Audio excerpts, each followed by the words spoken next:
How are you feeling today?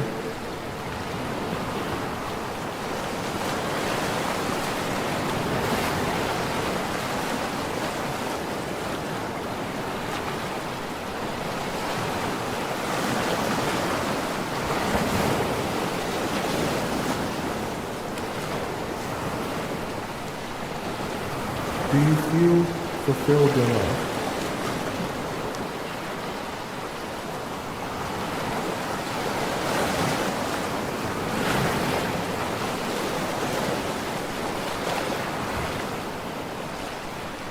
The show will begin in 4 minutes. Are you ready?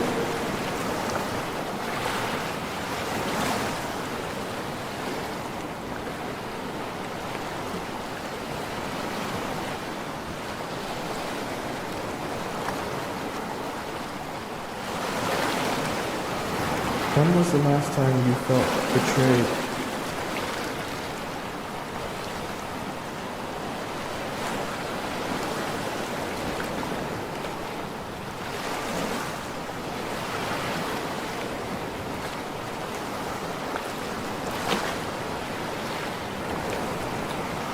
When was the last time you felt loved?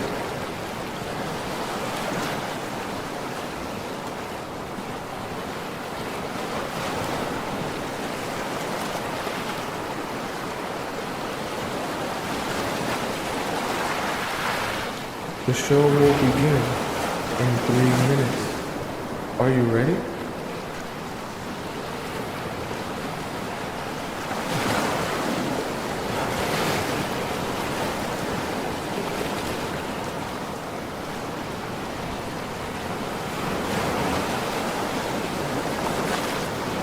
What did it feel like to be in love?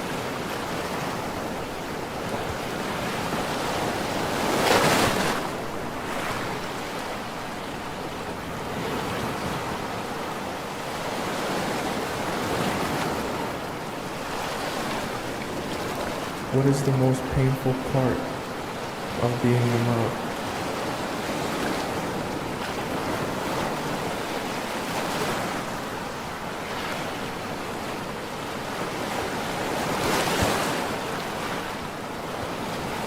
The show will begin in 2 minutes. Are you ready?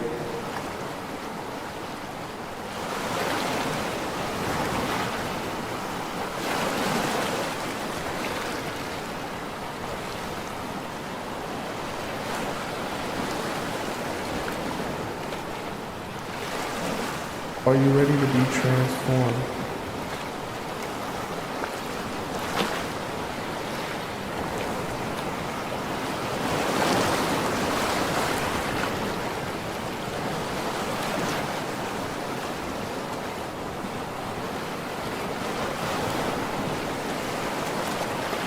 Are you ready to make a change?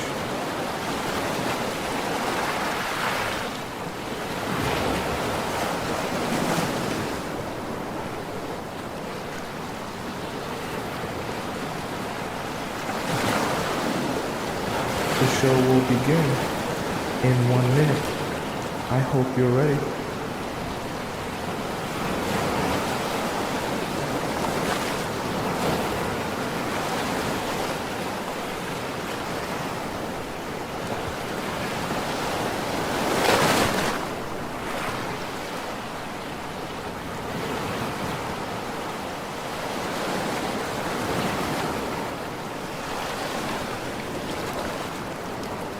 The show will begin in exactly 30 seconds. Get ready.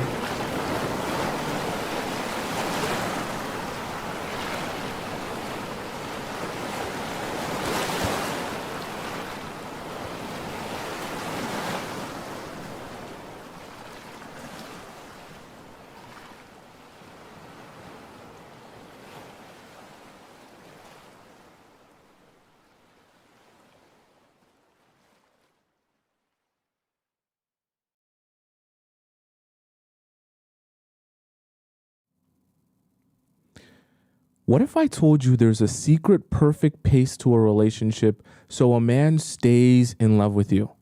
What if I also told you without knowing that pace, you can easily ruin even the best relationship with the most amazing man?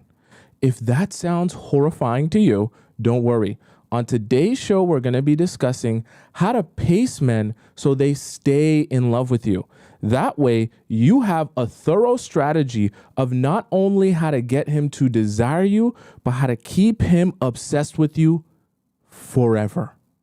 Welcome to the Players Club. If you're paying attention to me and everyone else in the live stream, please say here present so that I know you're here present and actively participating. How are all of you beautiful people doing today? So good to see you. Who we got up in the chat today? I see we got Amora, we got Dee Dee, we got Parlin, we got Rudy, we got Tosh, we got Scotty is here, we got Catherine, we got Charisse, we got Sparkle. Did I see SH earlier? We got Therese here. We got Macy here. SH is here. We got here. We got Amal here. Welcome all of you beautiful souls up in the TikTok chat, and who we got up in the YouTube chat. I see we got Irina here. We got Mary here. We got Rachel here. We got Heaven here. Thunder is here. Flowers here. BB is here. Shout out Ivy, one of our amazing channel members who is here. We got Tracy Niles, another one of our amazing channel members. Nadia is here. Who else we got? Let me scroll up. I believe Tracy Niles was even first today. I want to make sure I shout out all of our channel members on here. Let me scroll through. We got Amal S, who is one of our amazing YouTube channel members as well. Welcome.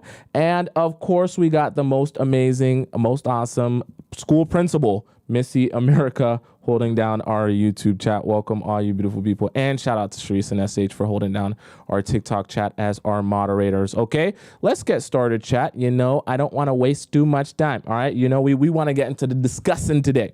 Now, something very important that we need to talk about, okay, is number one today, which is going to be to think long term. Okay, I'm going to say that again. Number one is to think long term. Now, I want this to be like an umbrella point for you to understand everything we're going to discuss today. This is very important. Okay, so right away from the very beginning, I want you listening up to what we're going to be discussing, because I don't want you missing out on anything. And I don't want you saying, Thompson, I don't get it now because, I wasn't listening at the beginning. Okay, so the reason you want to be thinking long term is because everything needs to be working towards one singular point.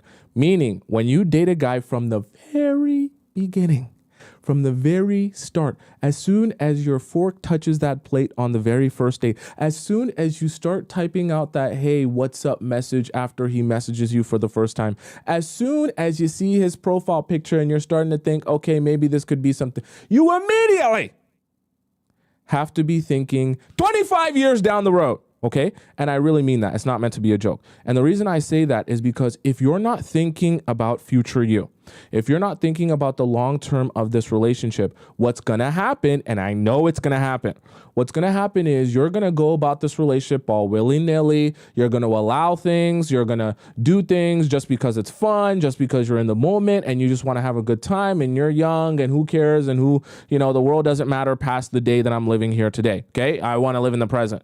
And the reality of it is when you do that, down the line, you'll be like, oh, he's not treating me right. Oh, I don't like this. Oh, I don't like that. Oh, he doesn't respect me. Oh, he doesn't listen. Then you come on my show and you're like, Thomason, I have a million questions.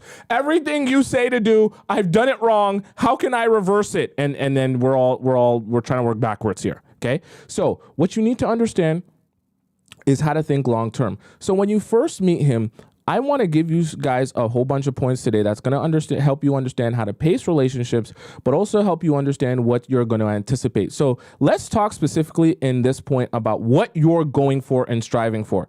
You're going for a long-term serious relationship. You're not only going for a long-term serious relationship with anyone, though. You're going for a specific long-term serious relationship with the type of guy you're looking for. I'm not talking about just a physical type. I'm talking about your mental type, your spiritual type, someone that is aligned with you, especially on the core, most important morals and values of yours. Meaning the things that are the most important to you that you can't compromise on, those are the things that you need to be looking for in the men that you're dating, okay? You got to have criteria. Hart says at this point, I just want to date a rich man, right? So that's not criteria, okay? Heart and any one of you who are thinking, I don't have criteria except I want him to be rich and I want him to have money and I want him to have a fast car and I want him to have a big house. That's not criteria. Okay, that's how you end up not thinking long term. You're only thinking about, okay, I just want him to have money so I can have fun in the moment. I want you thinking past, how can I have fun in the moment? That's exactly the opposite of what I want you thinking. I want you thinking, how am I going to use my relationship to serve my happiness overall? Okay, a guy having money is not really going to actually serve your happiness because he can have money and treat you so poorly that the money doesn't matter. So we want to get you thinking, what actually serves my happiness? What type of man and what type of relationship is going to add to my life? Okay, that's number one. And as well, in terms of thinking long term, you need to be thinking, what are my own specific qualities and my own specific needs emotionally, spiritually, physically, mentally, all of that. You need to identify what your needs are. That way, when you go out into your dating stages and your talking stages, your answers are simply yes or no. Meaning, your answers are simply, yes, you fit the criteria that I have of the man that I'm looking for, emotionally, physically, financially, mentally, all that. Or the answer is no, you do not fit the criteria of what I'm looking for mentally, physically, emotionally, financially, and all of the rest, okay? You have lots of criteria. We want you to figure out what that criteria is so that when you start dating men, you're dating for the long-term happiness, not just, hey, I like having fun with you and you have a big schlong and you D me down, so let's just have fun until we're not having fun anymore. That's a waste of your time, and you're only going to be frustrated down the line coming to me, asking me for advice on how to reverse your situation back from it being horrible. We don't want that for you. We want you to get it right the first time. So you have to be thinking, this is where I want to be in a long-term serious relationship with a guy who takes me serious, takes this relationship serious, and has a high level of interest in me. The reason I specify a high level of interest in you is because a lot of the stuff we talk about in the Players Club when it comes to withdrawing, when it comes to allowing men to think and allowing men to fix problems and solve problems and allowing men to come to you to make things right and make things better when you're upset or when you're angry, that all can only stem from a man who already has a lot of interest in you. Because when you withdraw and he has a lot of interest in you, he will come seeking you out and he'll say, I apologize for what I did. I apologize for how I treated you. I know I need to be better and I want to be better for you. Unfortunately, if you're dating a man who has a low level of interest in you, or for some of you, no real interest in you, you're going to be very frustrated because whenever I give you advice in the Players Club, or really anyone gives you healthy relationship advice, withdraw yourself. You don't need to be begging and pleading just to have him treat you right. You're going to be thinking, okay, then I'll do that. And then you're going to be asking me, hey, Tomisin, how come when I withdraw from this guy, hoping that he'll actually want to treat me right, he doesn't text me, doesn't message me, doesn't reach out to me, he just ignores me all the same and we never talk? And I'm going to tell you, well, unfortunately, that's because that guy never really had any interest in you in the first place. Or at least his interest in you wasn't high enough where he even cares if you don't talk to him anymore. Unfortunately. And so I also don't want that for you, and I don't want you in that position. So when we're talking about long-term, we've identified what your overall goal is.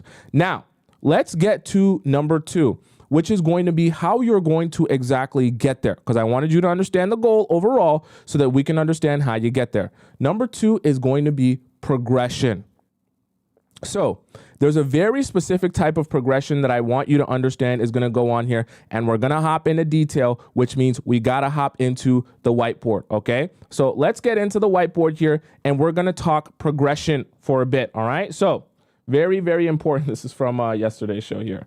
Very, very important, okay, that we understand progression and exactly how we are going to do this in our relationships here, okay? So this is so important to understand about progression, right? So obviously, progression is in a linear fashion. So your relationship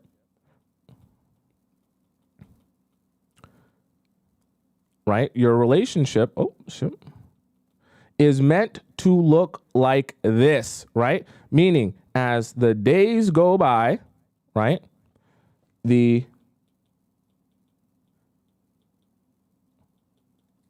intensity goes up, right? You can even ramp it up like that. So your graph is supposed to look like this. As the days are increasing, the intensity of your relationship is increasing. So what does intensity really mean here? What do I really mean when I say intensity here? What I'm talking about when I'm referring to intensity is I'm referring to how much he wants you, how much he wants to do for you, how much commitment he has towards you, how much consistency he has towards you, right? How far he's willing to go for this relationship. Putting his best foot forward means, right? Going over the top, maybe in terms of gifts, maybe in terms of treatment, maybe in terms of just the willingness to go out of his way and inconvenience himself for you. We want all of that to intensify over the course of the days and over the course of time, okay? What we don't want, okay, I'm gonna show you the graph that we don't want. This is the graph that a lot of you are making the mistake of having in your relationships. What we don't want is what we call a Disney princess graph. We don't want a graph for you that goes like this, okay? This is like a Disney princess graph, okay? Because the Disney princess graph, everything happens in the first 5 minutes. So this is 5 minutes in. 5 minutes into meeting you, the intensity is at an all-time high. You guys are already living together. You guys are already waking up together. You're cooking him breakfast. You're going to work from his place. You're telling him that you love him. He's telling you that he loves you. You guys are talking about marriage and kids and living happily ever after. And this is like the first 5 minutes of you guys meeting each other. And then you want to know what happens after that. As the days go by, the intensity decreases and decreases and decreases and decreases until you're 2 or 3 months down the road. And now your intensity is at an all-time low, basically where it should have been when you first started. And for some of you, you end up being in a position where the guy that is now, because some of you might be in this position right here, and this might be at this point, this might be your boyfriend, right? So at the point where this is your boyfriend, you're now saying to yourself, wait a second, you're my boyfriend, but I don't like how you do this. And I don't agree with you on this. And we don't see eye to eye on this. And I really dislike this about you. And you really dislike this about me. And we're really kind of not working together here. We have a lot of disagreements and we're not seeing eye to eye. In fact, we're disagreeing so much that I'd actually rather you be someone totally different if I could be in a relationship with someone that's not you and be in a relationship with someone like this instead, this fantasy of you, that would be actually really good for me. And so you spend the rest of your relationship when you get to this point down here trying to change that man into someone he's not, because now at this point he's your boyfriend. So what are you going to do? He's already your boyfriend. And now you're trying to revert back to learning him and understanding him, but you're realizing at this point that you don't really like the person he is. You don't really like how your relationship's going. You don't really like anything that's going on in this relationship overall. Okay? And so we don't want this graph for you. We call this right here, we call this the Disney princess graph, right? Because in a Disney princess story, everything happens in the first 5 minutes of the movie. And as soon as the Disney prince lays his eyes on that Disney princess, everything is magical. He's got like a spell cast on him. You see sparkles on top of his head. He's got googly eyes, and all of a sudden he's madly in love with that Disney princess. Okay. Unfortunately, those are just cartoons. That's not a real representation of real life and real human beings. Okay. You can have your happily ever after. It's just not going to look like that. And it's not going to happen in the first 5 minutes. Okay. That's okay. Now, the reason I want to talk to you about progression, and I wanted to show you that graph to help you understand what's going on here, is because this is so important. Okay. This is really, really important in your relationship. And this is where we're kind of going to break down the timeline and the progression timeline. So specifically, this is what I want you doing. We're going to get into the nitty gritty. So take notes if you want to take notes now. And I've mentioned this to you, some of you in passing.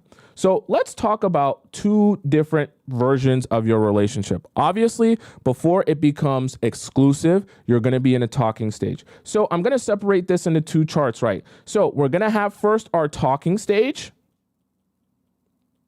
and then we're going to have exclusivity. Okay, so these are the two versions of a relationship. Obviously, before you have talking, before you have exclusivity, you have to be talking, right? Building up to it, because you can't just jump into exclusivity right before you even know the person. Okay, so let's start with the talking stage and how you want to be going about the timeline of the talking stage. So you meet this guy at, I don't know, in a work event. I don't even know. So your different factions of different work buildings are coming, and it's an event, and your friend invited you, and you're there meeting people, co-mingling, meeting some people, and you're meeting this guy, and now you meet this guy and you really like this guy, and he asks you out on a date to go out to a dinner spot, let's just say an Italian restaurant later that week. Okay, so now you started the process of talking to this guy. All right, so in this first month, in month number 1, you're going to be doing something very specific. You're going to be going on, and I'm keeping this strategy so simple for you so you can't forget it. Okay, please take notes. I don't want you to forget this. I don't want you to be in a position where you're like, Thompson, I don't understand. For the first month, each month, you're going to add an extra day of dating. So in the first month, you're going to go on a maximum, max, 1 date per week. Max, okay? There's a very, very specific reason for this, okay? In that first month that you're dating this man, you do not know him. He is a complete stranger. You don't owe him anything. He doesn't owe you anything. You guys have lives outside of each other. You also have no idea what's going on in his life when he met you. Some guys, unfortunately, will ask you out on a date, whether it be from meeting you at an event, meeting you from mutual friends, meeting you at a party, meeting you from Hinge or Tinder or Bumble, and they will ask you out on a date, and you'll be thinking, oh, the natural occurrence is that you're asking me out on a date because you're completely single, you have no attachments or ties to anyone else, and you're open and are completely ready to be dating. Unfortunately, that's not always the case for every guy that you're going to date. So that first month is always going to be a feeler. I don't want you. There's actually multiple reasons why I don't want you doing more than 1 date per week, because I don't want you getting overstimulated and overexcited about this guy within that first couple of weeks, because that's the easiest time to get overly excited and overhyped about the guy that you're dating, okay? Or you're starting to talk to, let's say. And that is the easiest time in your relationship that you're building with this guy to become very delusional. And once you start that delusional pathway, once you start that delusional snowball rolling, and it gets rolling really fast, right? It's very, very difficult to stop. Then for the rest of the relationship, you want to believe in that delusion, and it only grows and grows and grows and grows until it's out of control and you can't even control your own actions anymore, okay? We don't want that. We want to make sure throughout this first month, you're able to take a deep breath, look around. Yes, I'm enjoying my time with you. Yes, I'm having some fun. Yes, this is great. But just because I like you in the first couple of weeks, that doesn't mean I'm going to get married to you. That doesn't mean you're actually the person I'm looking for. And that doesn't mean that everything you tell me is the truth. Okay? And it also doesn't mean that you're my Prince Charming. So I'm going to just relax. I'm going to take you in.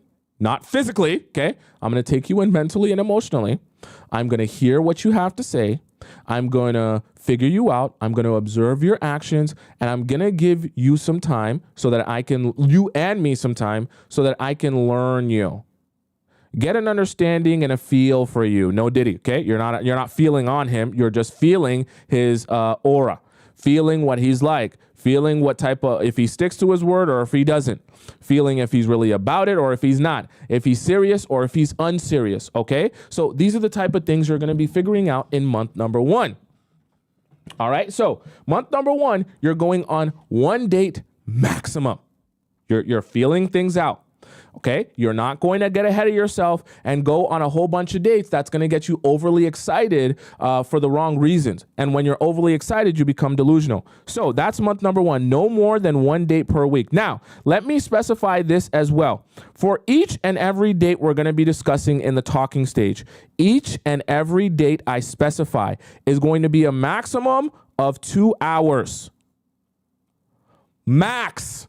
Max. I'm going to say this again. Each and every date that I specify, because obviously this is going to progress over the course of time, and the amount of dates you're going to go on is going to progress over the course of time. Every date I mention is going to be a maximum of 2 hours. Now I see, say, damn, 2 hours. Here's the thing that I want you guys to all understand. There's a very specific reason I'm saying a maximum of 2 hours. The 2 hours I'm referring to is 2 hours of in-person time, meaning when you go out on this date, so let's imagine this guy that you meet at that work event that asks you out, then you go out on this date together, and now you guys are on this date. I'm not including the time it takes you to get ready. I'm not including the time it takes you to get there. So if you guys decide to go to an Italian restaurant that's 1 hour away and you both have to drive there, I'm not including that time, okay? I'm also not including the time it takes for you to get yourself back from there. So when you're driving back 1 hour, obviously I'm not gonna be including that time. Even if for whatever reason he's picking you up, okay, I don't advise that on a very first date, but let's just imagine he's picking you up and he's driving you and him there. I still don't count that time. The time I'm referring to for the 2 hours is the time where you're in the place and in the setting that you're supposed to be, and you're in front of each other, actually able to have a conversation. Keep that to a maximum of 2 hours, nothing more. Okay? Very, very specific, especially in that first month. In that first month, I don't want you to deviate at all. Okay? You're still learning him. We want you to pace yourself, and we want you to pace him. Okay, Didi says, why not? I said it. You don't want to become delusional, because in that first month, it's very easy to become delusional if you jump right into seeing him every day. You're going to start feeling like you guys are married already, and you're going to start trying to do married things. We want you also pacing yourself so you can know, I don't know you like that. Yes, I like dating you, but you're not my husband, and I'm not going to treat you like a husband or give you husband treatment, okay? When you start seeing someone every single day like you're married to them, you're going to start treating them like a husband, and that's not the time for this, okay? So we're pacing both of you. Now, for month number 2, okay? So now we're in month number 2. You've done everything right so far. You're also going to keep the trend going. So now you're going to escalate it to a max of 2 dates per week. Okay? Per week. For the same 2 hours.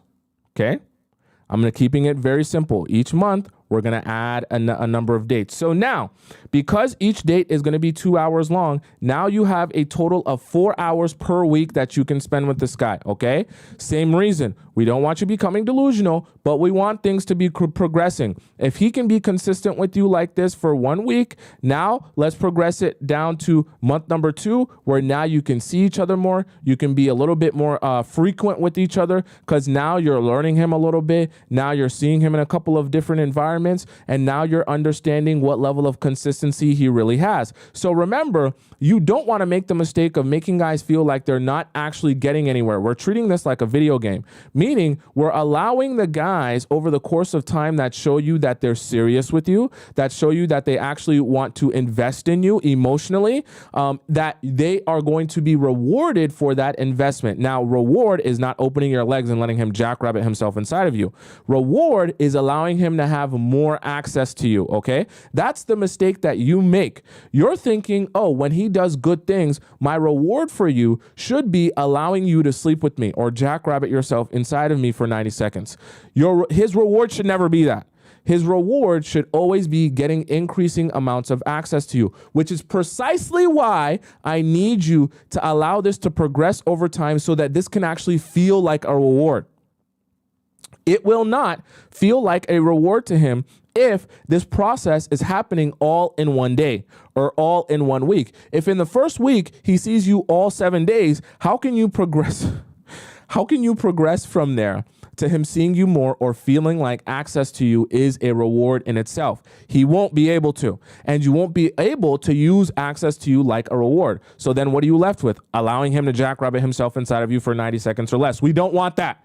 Now, month number 2. Okay, sorry, month number 3. So now we're in month 3. You're now going on a max of 3 dates per week, okay? And now I know this is where a lot of you are going to get stressed out, okay? This is where a lot of you start getting stressed out because you're in month number 3 now and you're saying, Tomisin, clock is ticking. By month number 3, I'm expecting to be his girlfriend.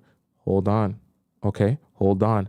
I want you to hold your horses. I want you to remain patient. And remember, you're progressing. Okay, you're progressing. The reward is not sleeping with you. The reward is access to you. So still, no dates are going to go past the 2-hour mark. Even though you're going on 3 a week, and I know you're saying, Tomisin, 3 a week? Why don't I just do, less than, that and then make the dates really long? No, keep it where it is. We want the frequency to increase because what we're trying to do here, remember, is we're trying to increase the intensity over the course of time. And as he becomes exclusive to you, we want that intensity to take a jump, like a substantial jump. So we have to make sure in the talking stage, there is a cap, okay? So that things don't get messed up. So this is what I want you to understand, all right? So now, because I'm sure some of you are wondering, what do I do if I'm not his girlfriend after month 3? Like, what's the strategy now? Actually, what happens is past 3 months, so 3 months plus, right? You're going to be doing the same thing. So after the 3-month mark, you're not going to change or increase any level of access to you. He will still only get you for the maximum of 3 dates per week for 2 hours each date. Why? Because anything past that, we're now going into territory where you'll no longer have anything to jump up to when you become exclusive. Remember, we're here with you thinking long term. We're not just thinking about having all the fun in one day. We're not just thinking about doing everything we possibly can in 1 week. We're pacing this so that you constantly still have more to give him over the course of time.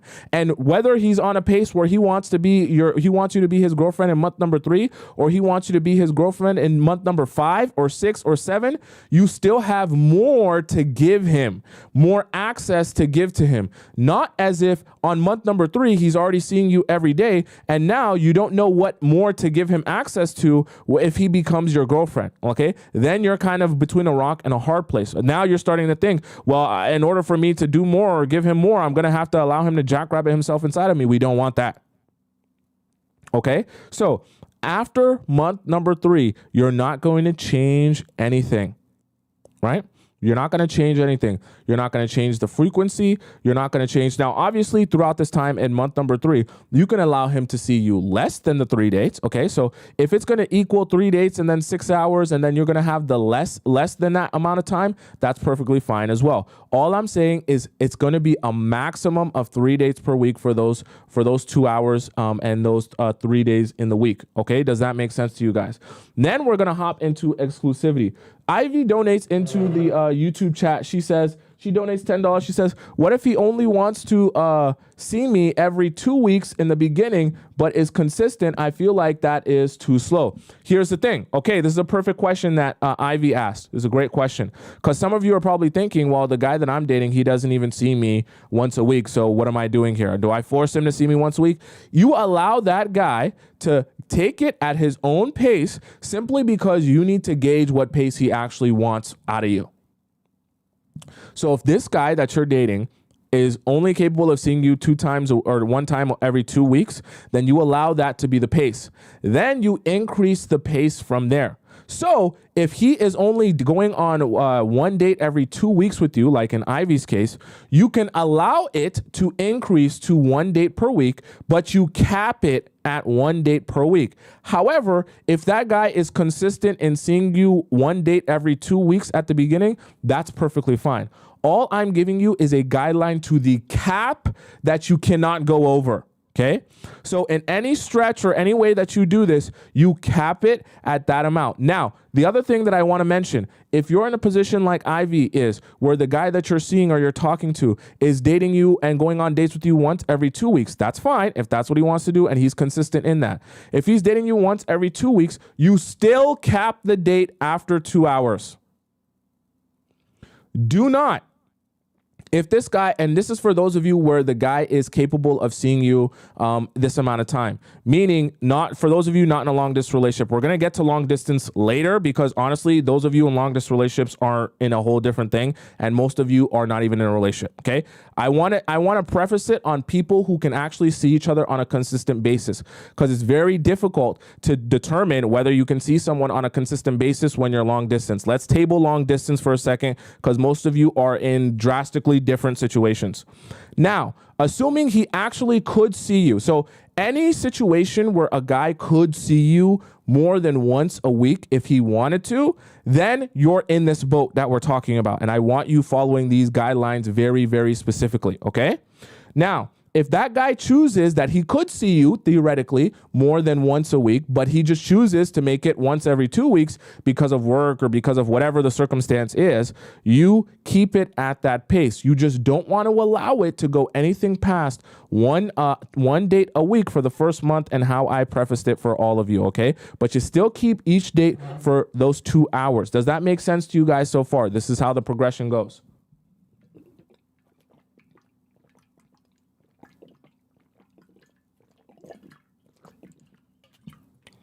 Okay.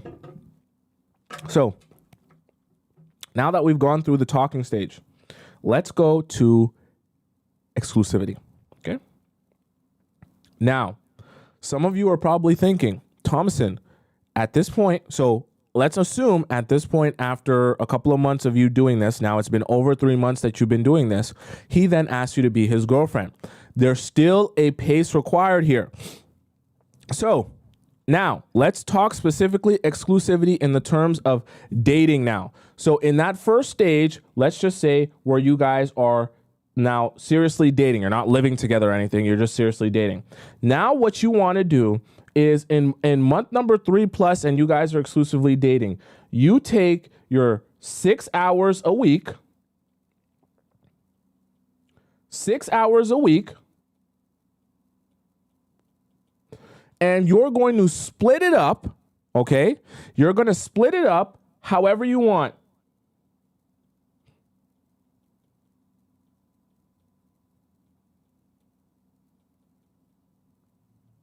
So what this means is, okay, because we're still going to be progressing here. Okay, so let's talk in the first couple months of you dating. So let's talk 3 months dating. What you want to do, because remember, we're here long term. You got lots of time. Don't be thinking that the ball is rolling away from you. Let's talk exclusivity. Now, when you're dating in these first 3 months, split up these 6 hours that you have per week however you want.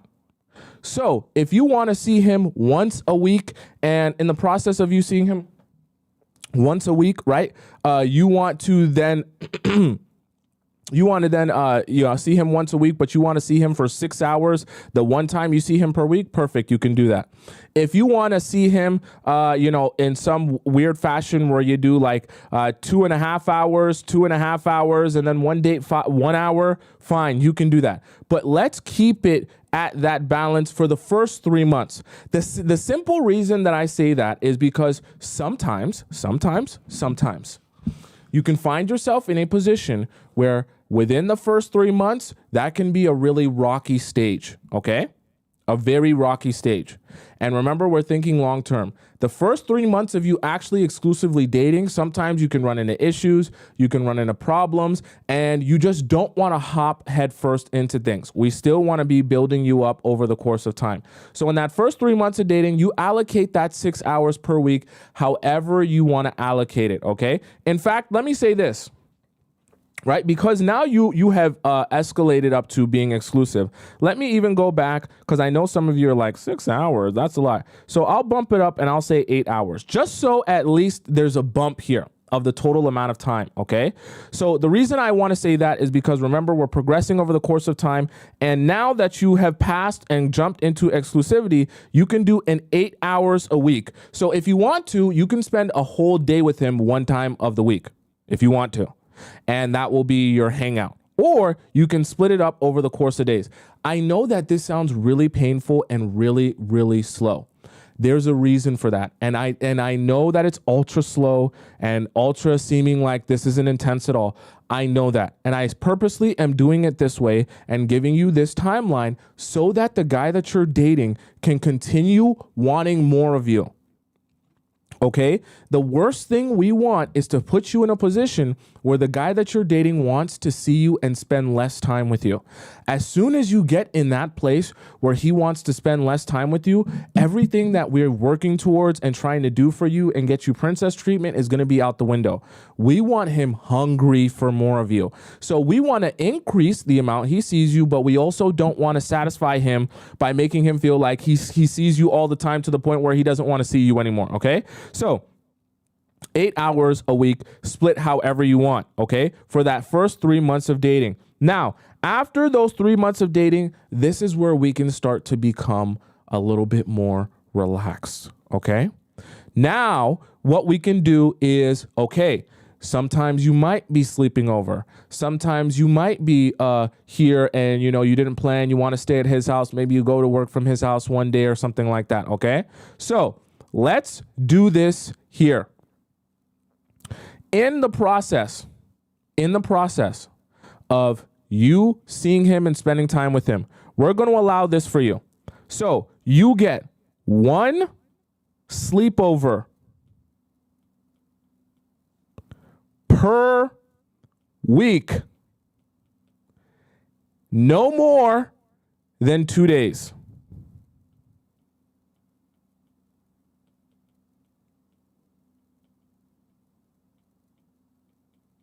Okay? Very, very important. Okay?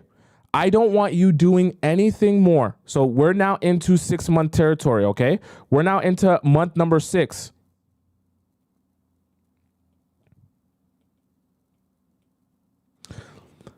I don't want you doing anything more than sleeping over 1 time per week.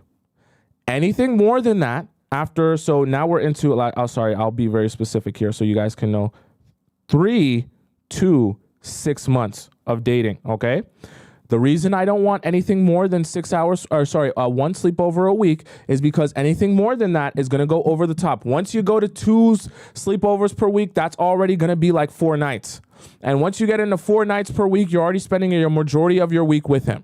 So there's not enough time away from you. Okay, now there's a very specific reason for this. I don't want you there all the time. I don't want him getting used to you like living in with him. Because remember, we're saving something for when things escalate. He still has to become your fiance. You guys still have to become married. And so you really, really need to make sure that you give him an opportunity to, or sorry, you give yourself an opportunity to increase the amount of access he has to you. I know you really want to be sleeping over every day, and I know you want to see him and spend every second of your day with him. But unfortunately, we don't want you in that position so that your man can continue to be hungry for you. Remember, you haven't won, and the battle's not over when he makes you his girlfriend. The battle's over when he actually marries you. I shouldn't say over, but you have actually accomplished something when he actually marries you. So you have to understand you're still working towards something even in the process of dating him. Okay? Don't get sad about this. You're still going to see your man, and you're going to see him lots. Okay? So we can combine the 1 sleepover per week, okay, with an additional, let me figure out some space to put this here, with an additional 12 hours in person. Sorry, I couldn't fit that in there. Okay. So you get 1 sleepover per week, and you get 12 hours to allocate however you want to spend with him for the rest of the week. So if you want to batch that 12 hours over the course of the week and split them up evenly, you can do that. As long as you do not go anything over 7 days. Okay? I'm going to make this clear. In exclusivity, no every day. Even in exclusivity, we are not doing any everyday circumstances. He will not get the opportunity to see you every single day. I'm so serious about this. Do not make this mistake. This is your boyfriend, not your husband. You guys do not live together. You guys do not have children together. He does not get the privilege of seeing you every single day. You need to leave a day left of him not seeing you. Even if the other days you're only seeing each other for 2 hours, 3 hours, 4 hours there needs to be a day where he doesn't see you, which is precisely why once we get to anything past 6 months, so 6 months to marriage. Marriage. Okay. You are not going to spend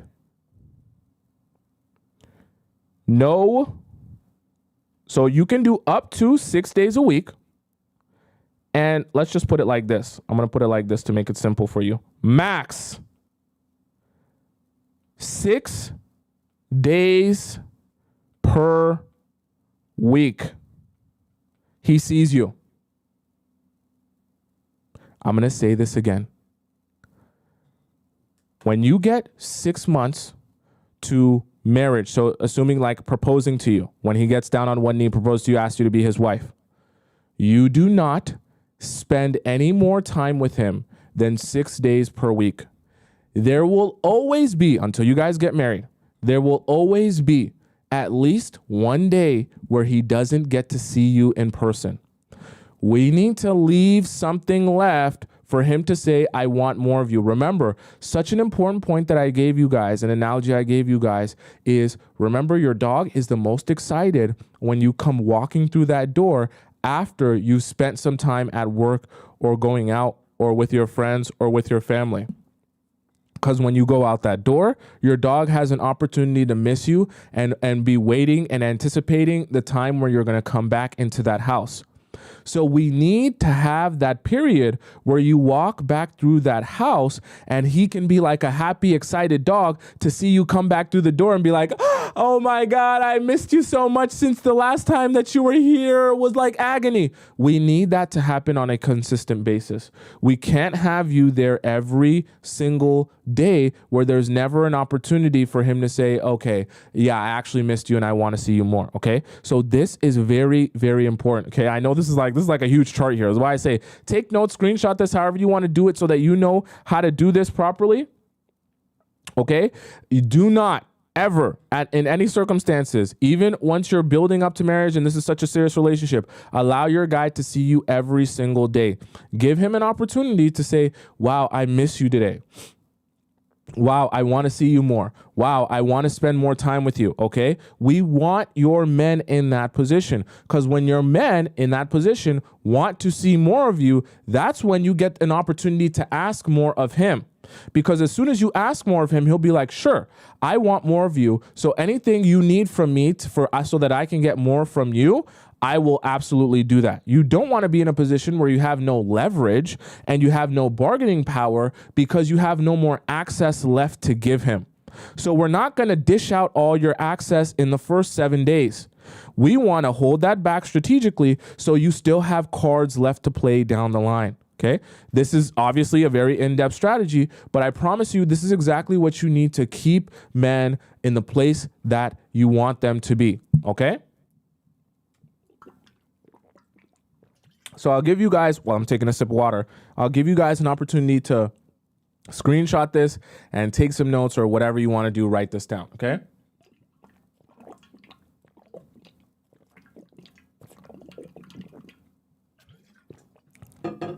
Okay.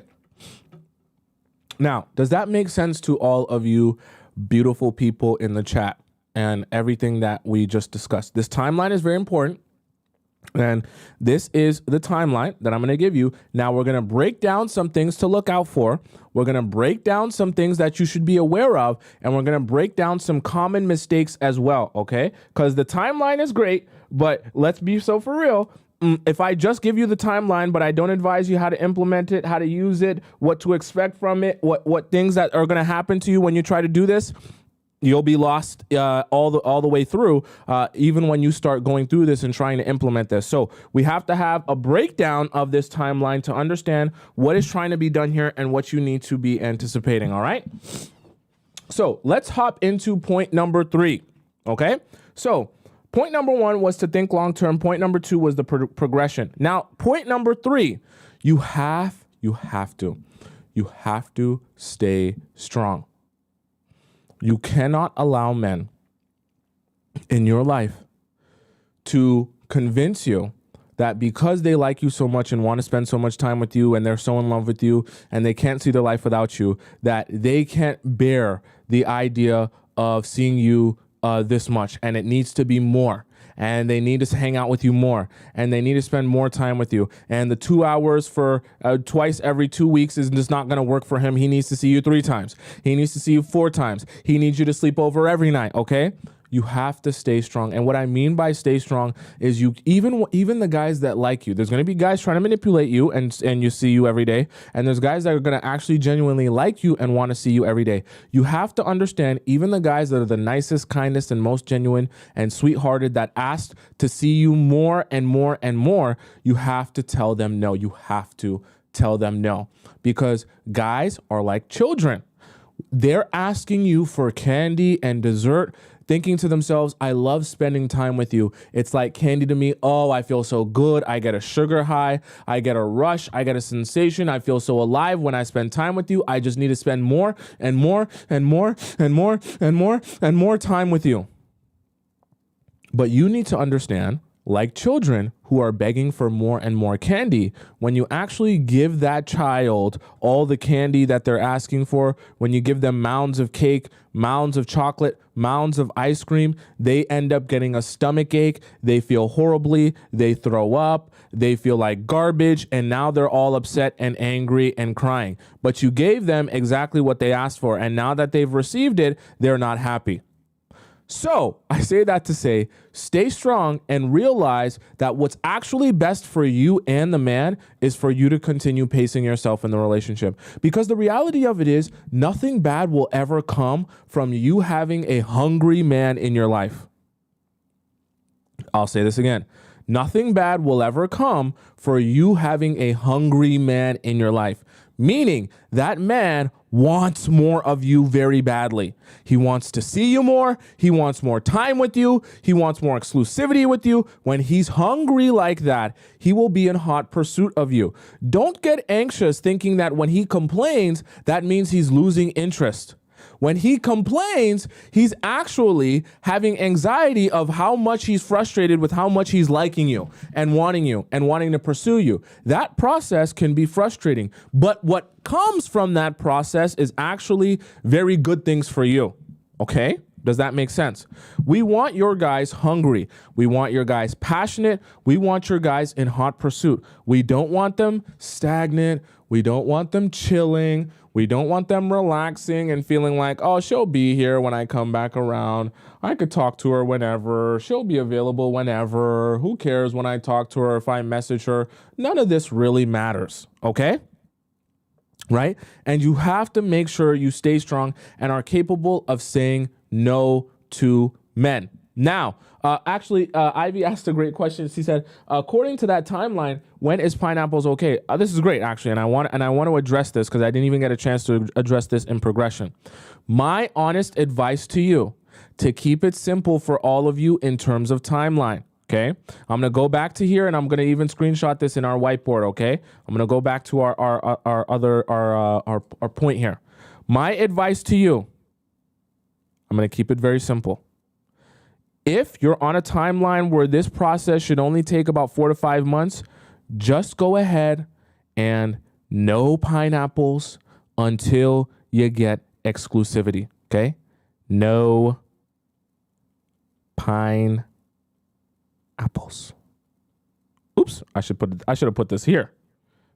No pineapples. Okay. Now, obviously, in every situation, it's not going to be absolutely perfect, and I don't expect you to be perfect. Someone says, what's pineapples? Pineapples is just sex. We just can't say it because platforms are sensitive, okay? So what I mean by that is I want to keep it simple for you, and I want to keep the process I don't want to make the process so overcomplicated that each and every one of you can't simply use it and implement it for your specific situation. So in order to keep it simple, I'm just simply going to tell you no pineapples until the exclusivity comes, okay? By the time, and you have to also understand too, by the time you're with a guy that is comfortable with you and respects you and respects your boundaries, once you get to like this month 3 mark and you guys haven't slept together, but he's still been dating you, sleeping with him isn't going to make things happen any faster or slower. At that point, he's already accepted that this is something that's going to come over the course of time, and he's perfectly fine with being with you. Month number 1, especially, this is actually really important, okay? And I want you guys, I'm glad Ivy brought this up, because month number 1 and 2 are going to be your most drastic, important times to be paying attention to how things are going. This is absolutely over here. Month number 1 and 2 is absolutely no pineapples time, because you need to be weeding out the men who are going to be patient with you and here for the long term versus men who are trying to speed you up to get something out of you. Month number 1 and 2 is where you're going to realize whether or not he's here for real, or whether he's just trying to play with you or manipulate you. By the time you get past month number 2, a lot of the times you're going to already, even if you have not already slept with him and you're past month number 2, you're going to be with the man that doesn't really care if this comes any sooner. Are you following what I'm saying? Because he's already here for the long run by the time he's here past 2 months and he hasn't slept with you. So to keep it very simple for you, you hold out on that until you're actually in a relationship with him. Now, I know for some of you, you're religious, so for some of you, it's marriage, but I just want to keep it simple for you. If you want to guarantee yourself that this can be a foolproof strategy for you, just keep it until exclusivity. Now, of course, you can cuddle. Of course, you can kiss. Of course, you can do other things. Now, I don't want you opening your legs and letting him bury his head in between your legs, okay? I would prefer that you don't take off your clothes, okay? Because that's temptation alley. Once you start, exploring temptation alley, once you start doing things like that, it becomes very easy to slip up. That's the only reason why I don't want to give you guys an overcomplicated strategy that I say you can do this and you can do that. Because some of you, I know by the time you get wine, by the time you're alone, by the time there's nice music, by the time you start kissing and making out, and you start touching, and now you're taking your clothes off, then he'll, go down on you, and then you're going to sleep together. Okay. So you have to start thinking and thinking ahead to, okay, like, yes, I like you, but also what are the easiest ways for me to fall victim to temptation? Okay. Because we're all human beings. And when you're in the moment, if you add too many external factors, it becomes very easy to make a mistake. Very easy. Okay. That's just the natural occurrence of things. Right. So I'm glad Ivy mentioned that, because I know I didn't talk about that. Simple strategy for those of you who want to follow. Just wait until you get that exclusivity where you guys are actually dating and he acknowledges himself to be your boyfriend. Then you go ahead and sleep with him if you just want a simple strategy. Some of you might be able to be more strategic than that and do something a little bit different, but I want to give you a simple strategy that you can follow and feel like you actually know what's going on and you're not confused. All right.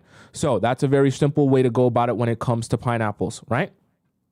So next, like we were talking about before, we're talking about staying strong. Okay. So staying strong also includes, because I've seen someone talk about, well, what about texting? How are we supposed to pace this over text? What I want you doing throughout this course of time, and I want this to be something that you adopt for your entire relationships. I really want you to get out of the habit of having phone conversations, okay? Because the reality of it is, even when you become married to this guy, when he becomes your fiance, when you guys start dating your boyfriend and girlfriend, I would still be advising you to not be having any serious, real conversation over the phone. Anything that has gravity to it, anything that requires nuance to it, anytime either you or him are upset at something that's going on in your relationship or something needs to be addressed, anytime you're in a fight, all of that should be resolved in person, and at the very, very, very least should be resolved over the phone or FaceTime. Never, ever, ever, ever, ever should you be resolving fights or having any serious conversation that requires nuance or even getting to know him over text. Never, ever, ever, ever, ever. That's when you're talking to him. That's when you first meet him. That's when you start dating him. That's when you're married to him. You never, ever have conversations that have weight and gravity and nuance to them over text.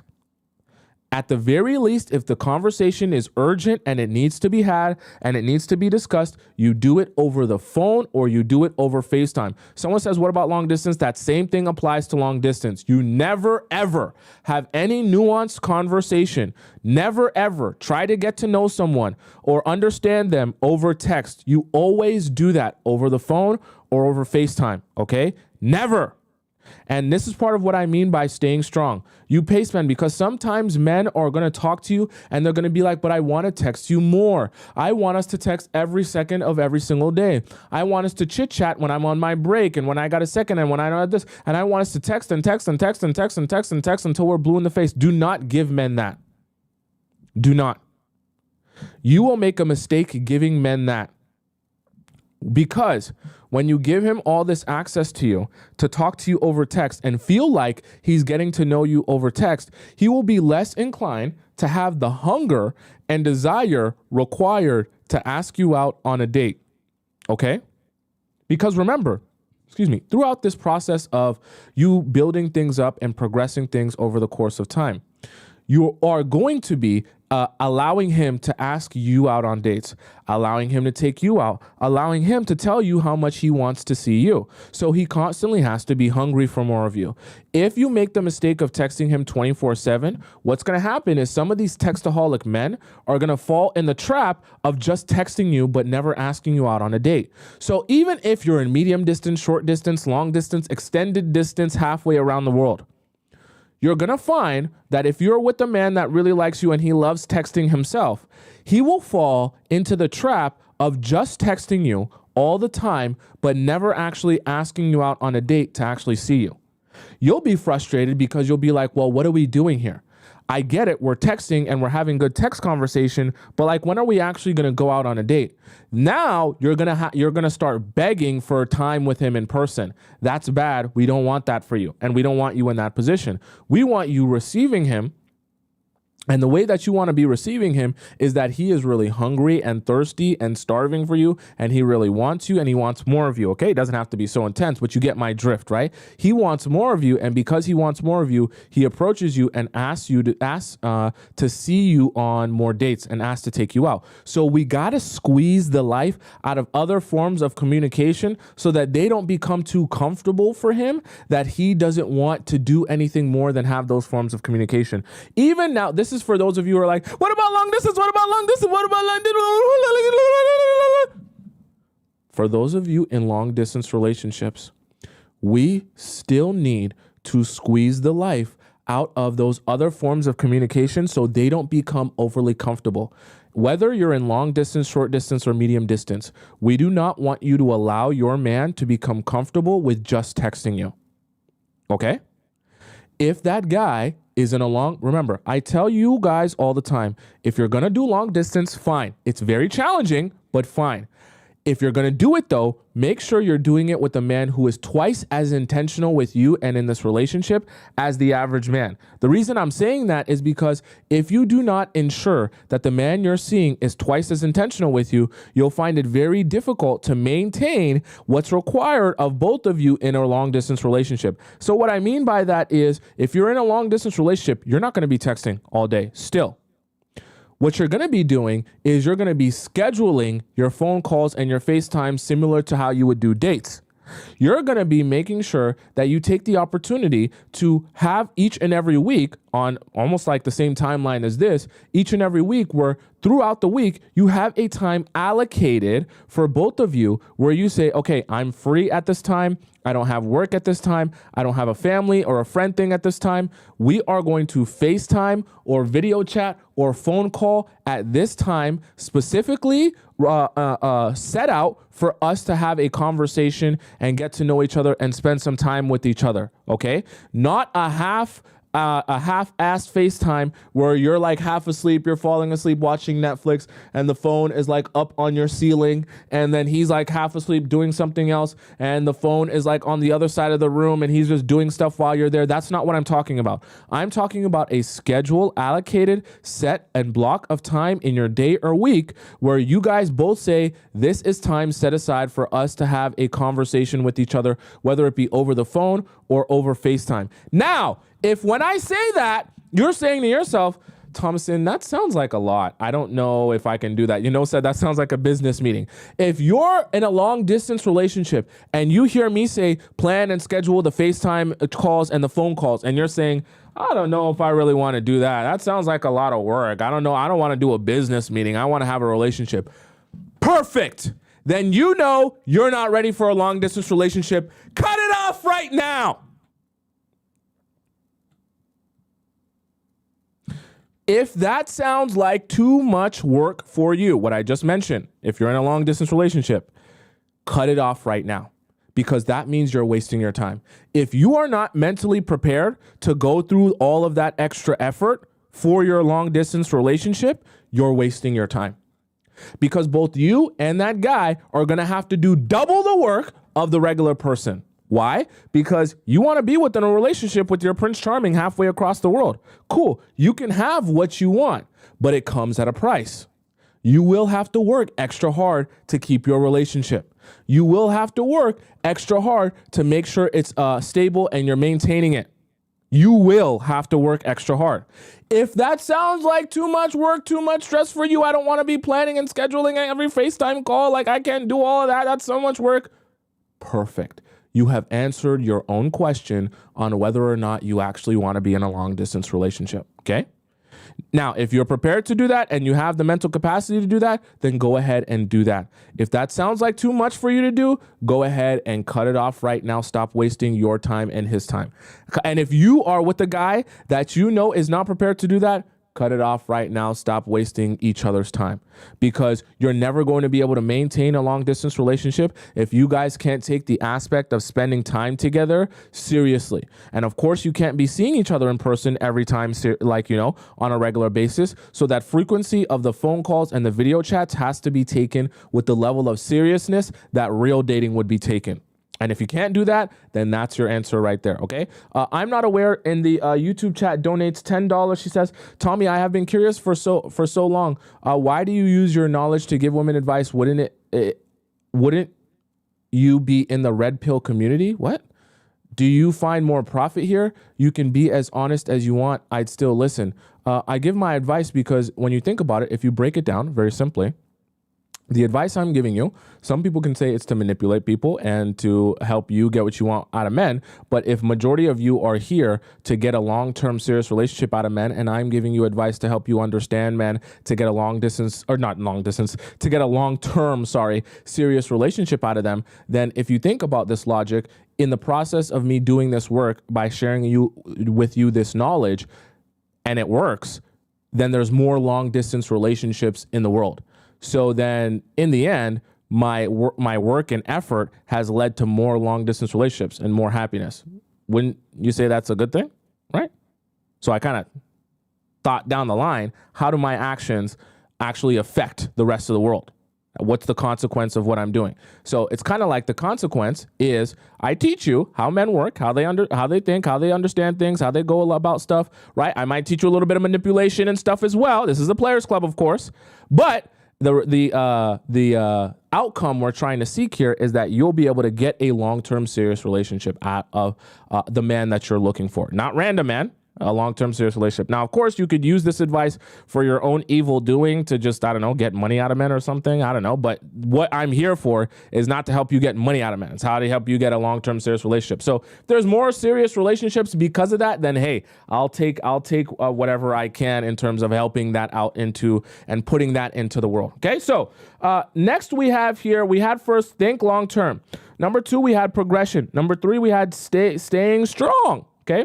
Number 4, let's talk about the timeline adjustments. Now, remember, I told you I'd give you guys the breakdown. Now I want to give you guys a couple of adjustments that you can make and that I want you to understand. So we actually talked a little bit earlier about one of the adjustments that I want to make you aware of in terms of, well, first of all, not sleeping with the guy in those first 2 months, especially.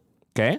Not saying, that you'll have, horrible luck for the rest of your life if you sleep with him after that. But I just want you to understand within that first 2 months, it's especially horrible if you sleep with him because there's a lot of understanding and learning to be done before you get to the point where you want to be sleeping with him. We don't want you Okay. We don't want you in the process of pacing this relationship. We don't want you making the mistake of doing the order of operations backwards. You guys hear me talk about that a lot.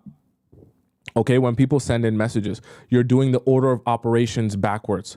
And what I mean by that is when you sleep with that guy, that should be like the final straw, the final ring, the final boss, where you finally say to yourself, okay, for the most part, I understand you, know what you're about. I have experienced you not just on a dinner date, but I've actually experienced you in many different situations. I've seen what you're like when you're angry, when you're stressed out, when you're happy, when you're sad, when you're going through family situations, when you're going through friend situations, when you're going through money situations. A lot of different circumstances of situations I've seen you go through in our relationship, and I've seen how you treated me or didn't treat me, how you respected me or disrespected me throughout that process. And then once you come to the conclusion that, okay, I see what you're like in all of these different situations, and I still like you and I still want to be in a relationship with you, then you commit yourself to that guy by saying, okay, now we can sleep together. And I know that I'm not going to wake up the next day after sleeping with you and I'm going to be like, damn, you're totally different from what I anticipated. So that's why I talk about the order of operations. We want, by the time you sleep with him, not for you to wake up the next day after sleeping with him super anxious, like, oh my God, maybe he doesn't like me anymore. Maybe he's not interested in me anymore. Maybe he's going to be a different person. Or you waking up and then now all of a sudden after you sleep with him, the next day when you wake up, you feel a totally different type of energy from him. And he's treating you differently. He's not as attentive to your needs. He doesn't care about you as much. He's not giving you princess treatment as much all of a sudden after you sleep with him. We don't want you in a position like that. We want you in a position where when you sleep with him, you're cool, calm, and collected, and you know that you slept with the guy that you anticipated you were sleeping with beforehand is the same guy that he is after, like Shy just said, post-nut clarity, okay?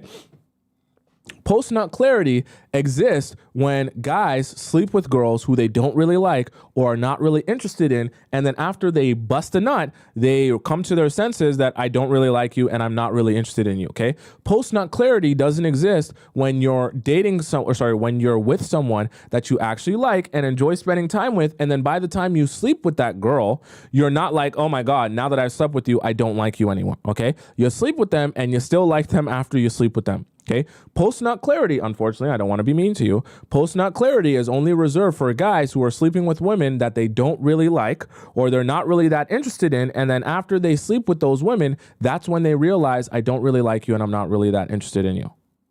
Okay. We don't want that. So there are some timeline adjustments that you're going to be making, especially when you come into the exclusivity stage. So remember I talked to you guys about, you're going to be allowing the 6 hours plus time and things like that. I want you guys to just be aware that you can make adjustments here throughout the week and you can allocate time as need, especially as you become exclusive. Okay. And I want you to understand that adjustments are okay. And you have to kind of go with the flow. So like Ivy said earlier, you have to allow guys to show you that they even want to see you that much. So you got to make adjustments here. If you're on month number 3 and this guy is still only wanting to go on 1 date per week with you, then you can't be like, hey, we're supposed to be ramping it up here. Okay, we don't want that from you. We want you to be able to make adjustments based on where he's at with you. And if you start taking notice that like, yeah, we're hanging out 1 day a week, but he doesn't even seem to want to date me more than that. We're on month number 3 now. I'm supposed to be able to do a maximum of 3 dates per week, but this guy only ends up dating me once every month or once every 2 weeks or once every 3 weeks. What's going on here? Now you have to start being able to make adjustments, number 1, but also gauge, well, what's your level of interest here? Okay. Because part of pacing the relationship is not just, holding guys back and taking it slow and steady. It's also giving you an opportunity to gauge his level of interest. I always talk to you guys about gauging his interest because you can't build a relationship or force yourself to build a relationship with a man who is not actually interested in you for real. Because you don't want to be in a position where you're pushing forward, trying to make this happen. And in the process of you trying to make this happen, he's pushing backwards and he's saying, yeah, I kind of like you, but I don't really like you enough to make you my girlfriend. Or, yeah, I like having fun with you, but like, I just like being friends with you, not enough to make you my girlfriend. So you're constantly going to be making adjustments and fitting whatever he wants out of you. Then you decide, is this going to work for me or not? So for example, if you're in a situation where 4 months down the line, you're still going on, he's only literally asking you to go on one date every 2 weeks and you're 4 months in now you have to start making some adjustments and some decisions. Hey, am I going to cut this off here? Because if this pace is not even increasing at all, or he's not even trying to increase this pace after a while, like he has no more desire for me, that more desire to see me more than just once every 2 weeks, and we're 4 months in, now you have to start saying to yourself, either I'm going to kind of take back some of the access I was going to give him so that I can kind of understand where we're really at. Or you have to start saying to yourself, maybe this is time for me to probably take a step away from this relationship, okay? Because you have to be gauging what's going on in your relationship. If he is only asking to see you once every 2 weeks and now you're 4 months down the line, you have to start saying, okay, maybe I need to be giving less of myself to this relationship, because I'm giving a lot of myself to this relationship, committing a lot of my time and energy to this relationship. But this guy, now that we're 4 months in, is still only asking me out on one date every 3 weeks. And we haven't moved from there since the beginning. So am I investing my time in the right person? Do I need to make an adjustment here? Do I need to downgrade him? Or do I need to eliminate this guy from my life altogether? And these are the type of things you need to be thinking about and gauging as time goes on. Remember, you're keeping your man hungry and you're keeping him on the hunt. But if he seems to have no hunt or hunger in him, even when you're pacing or going about it in the pace that I'm talking about here, now you got to start thinking, I probably might need to make an adjustment or a change here, or just get rid of this relationship altogether. Because really and truthfully, I'll be honest with you. I'll be so real with you. If a guy likes you, you should be in a position where you have to pace him. Okay? I'm going to say it again. If a guy likes you, you should be the one in the position where you have to pace him. Because as he spends more time with you and he invests more time into you and more energy into you, he should want to see you more. So if time is going on and he doesn't want to see you anymore, he doesn't want to spend any more time with you, that's something to take notice of, where you have to start saying to yourself, okay, noted. This is probably not the guy I'm looking for, because I don't think you have the level of interest required to sustain a relationship. Okay. It's not just, does he look good? Does he have a really nice smile? Does he have a six pack or stuff like that? It's also thinking to yourself, I need a man who really is invested in me. I need a man who really wants me. I need a man who really wants to build with me.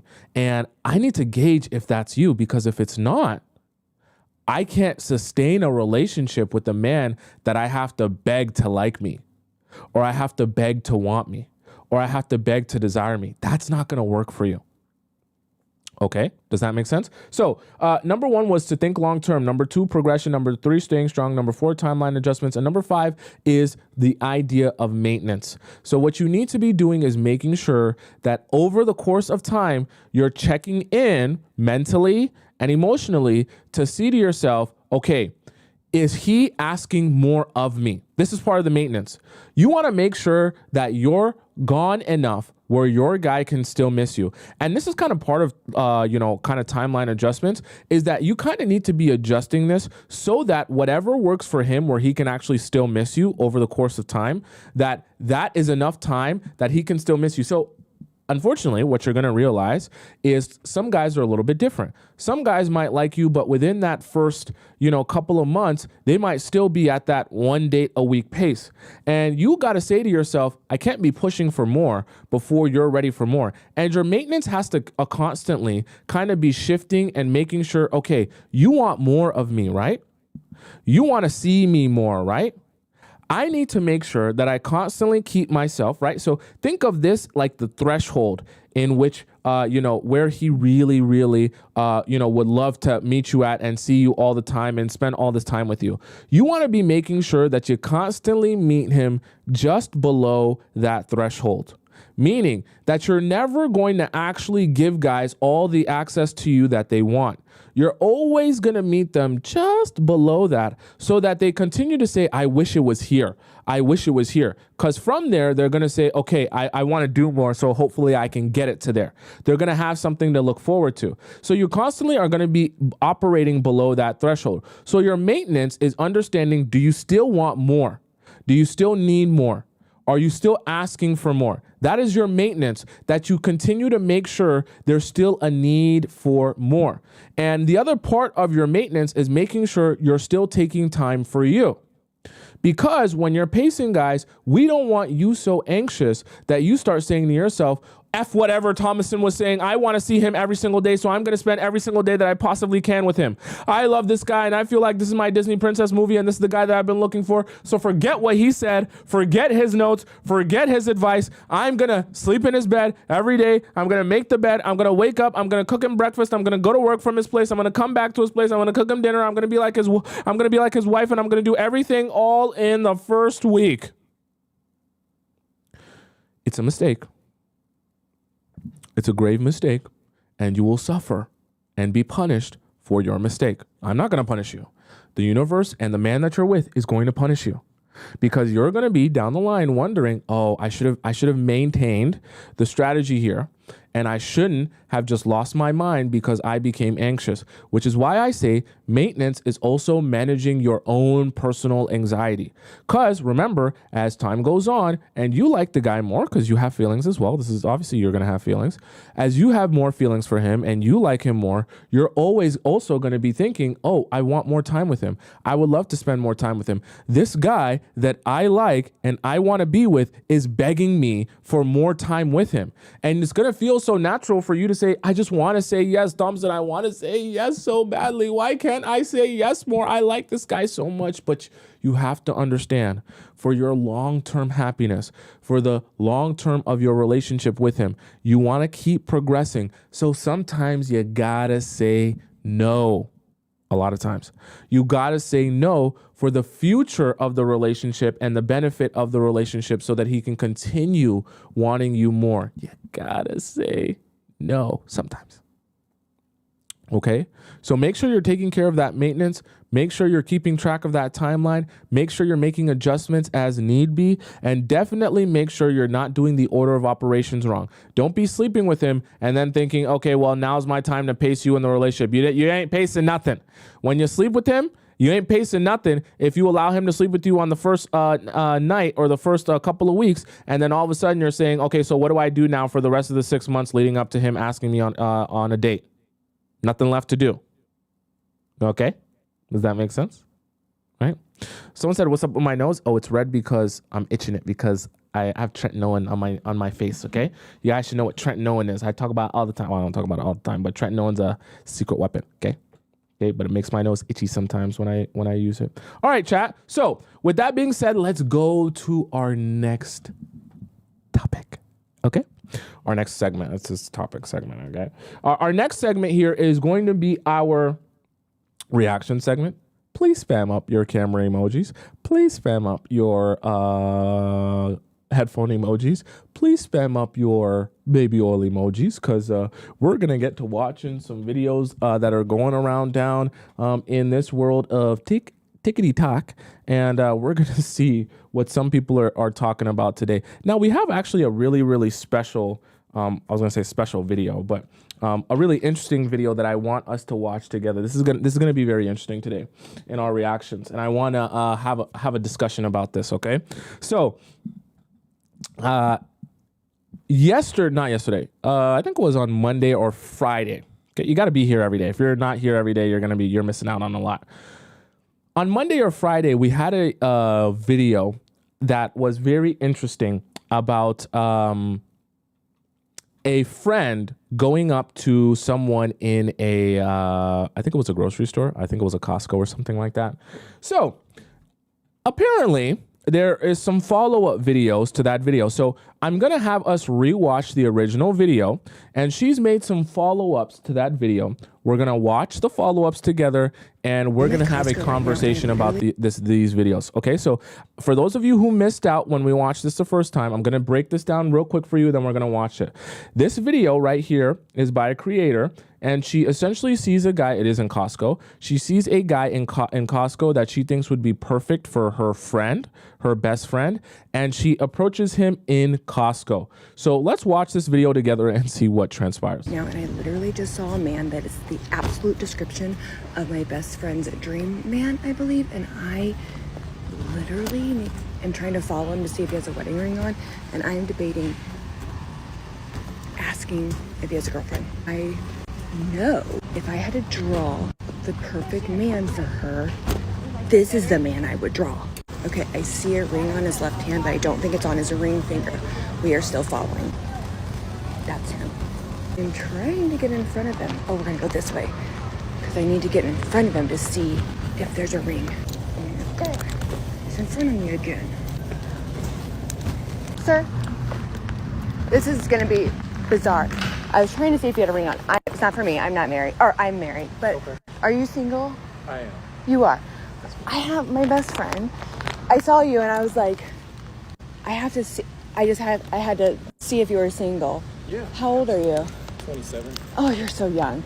She's 36, but she doesn't look 36. Yeah? Yeah, I don't know. I just was like, oh. I'm at Costco right now and So this friend, who I know is just trying to be a good friend, she goes up to this guy in Costco and she essentially asks him, you know, if he's single so that she can set him up with her friend.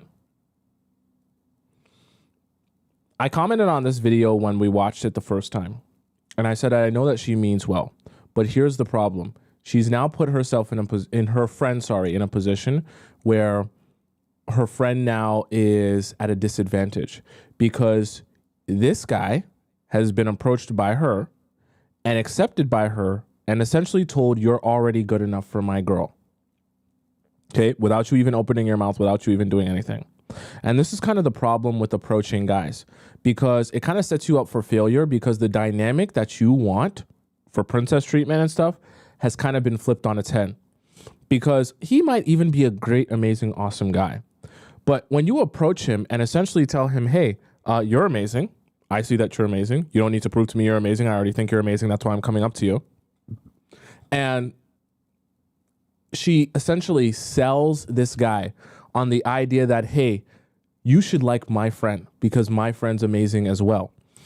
Now, even if he's a great guy, he's not necessarily going to be inclined or motivated or inspired to put his best foot forward in the relationship. Instead, he's going to be thinking, she thinks I'm amazing. Her best friend thinks I'm amazing. They all think I'm amazing. So why do I need to go over the top to impress her when they all already think I'm amazing? And so I played this video to essentially explain to you why it's usually always going to be a bad idea to be approaching men first. Now, that doesn't mean you can't attract men and there's no way you can flirt with men that you like or you see and you want to come up to you. But it's the reason why I tell you guys not to approach men first, okay? Because we're going to watch a follow-up video, but you're going to see here, she's kind of like selling her friend. Not in a bad way, okay? But like, because she's going up to him, I followed you, I wanted to see if you had a ring on. I just want to let you know I have a friend. She's amazing. She's 38, but it's like she's literally like 28. So even though you're younger, you would still like her. And it's like she's trying to sell a used car. Not that her friend is a used car, but it's almost like because she's selling him on the idea that, hey, you should be with my friend because you'll like her, it starts to diminish her value in a way, unfortunately.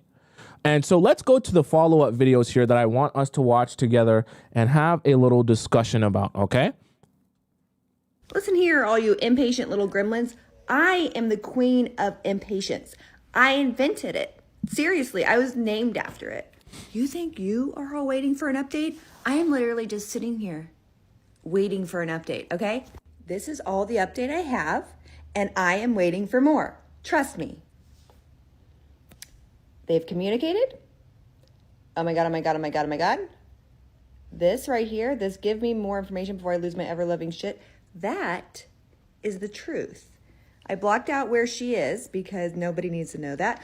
But I know where she is, and I'm going to have to go freaking find her and pin her down until she gives me the information. She's doing this to me because she thinks it's funny. It's not funny. It's not funny. Nobody else thinks it's funny except for her. But I am going to cut her a little bit of slack because she's at work.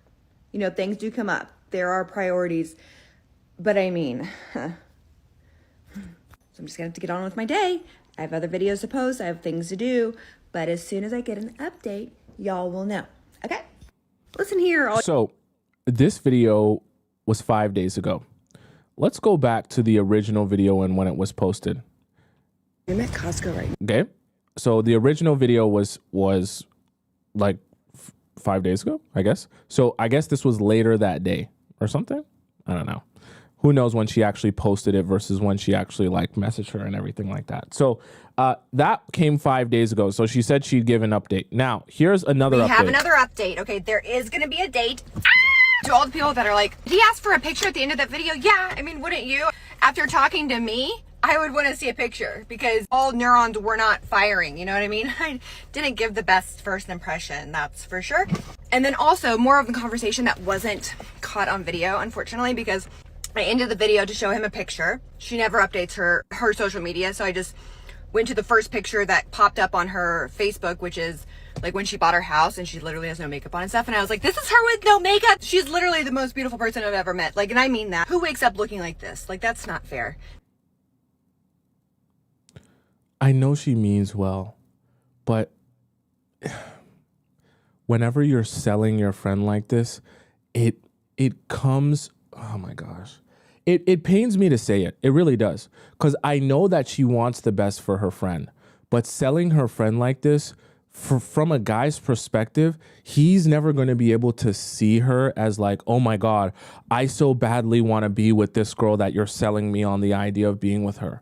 Unfortunately for men, the most powerful way to get them to really want you is to allow them to feel, and I know this sounds really weird and really stupid, I just want to break it down for you. The most powerful way for you to get men to want you and go after you is for them to feel like they came to that realization themselves, not that you sold them on the idea that they should be with you.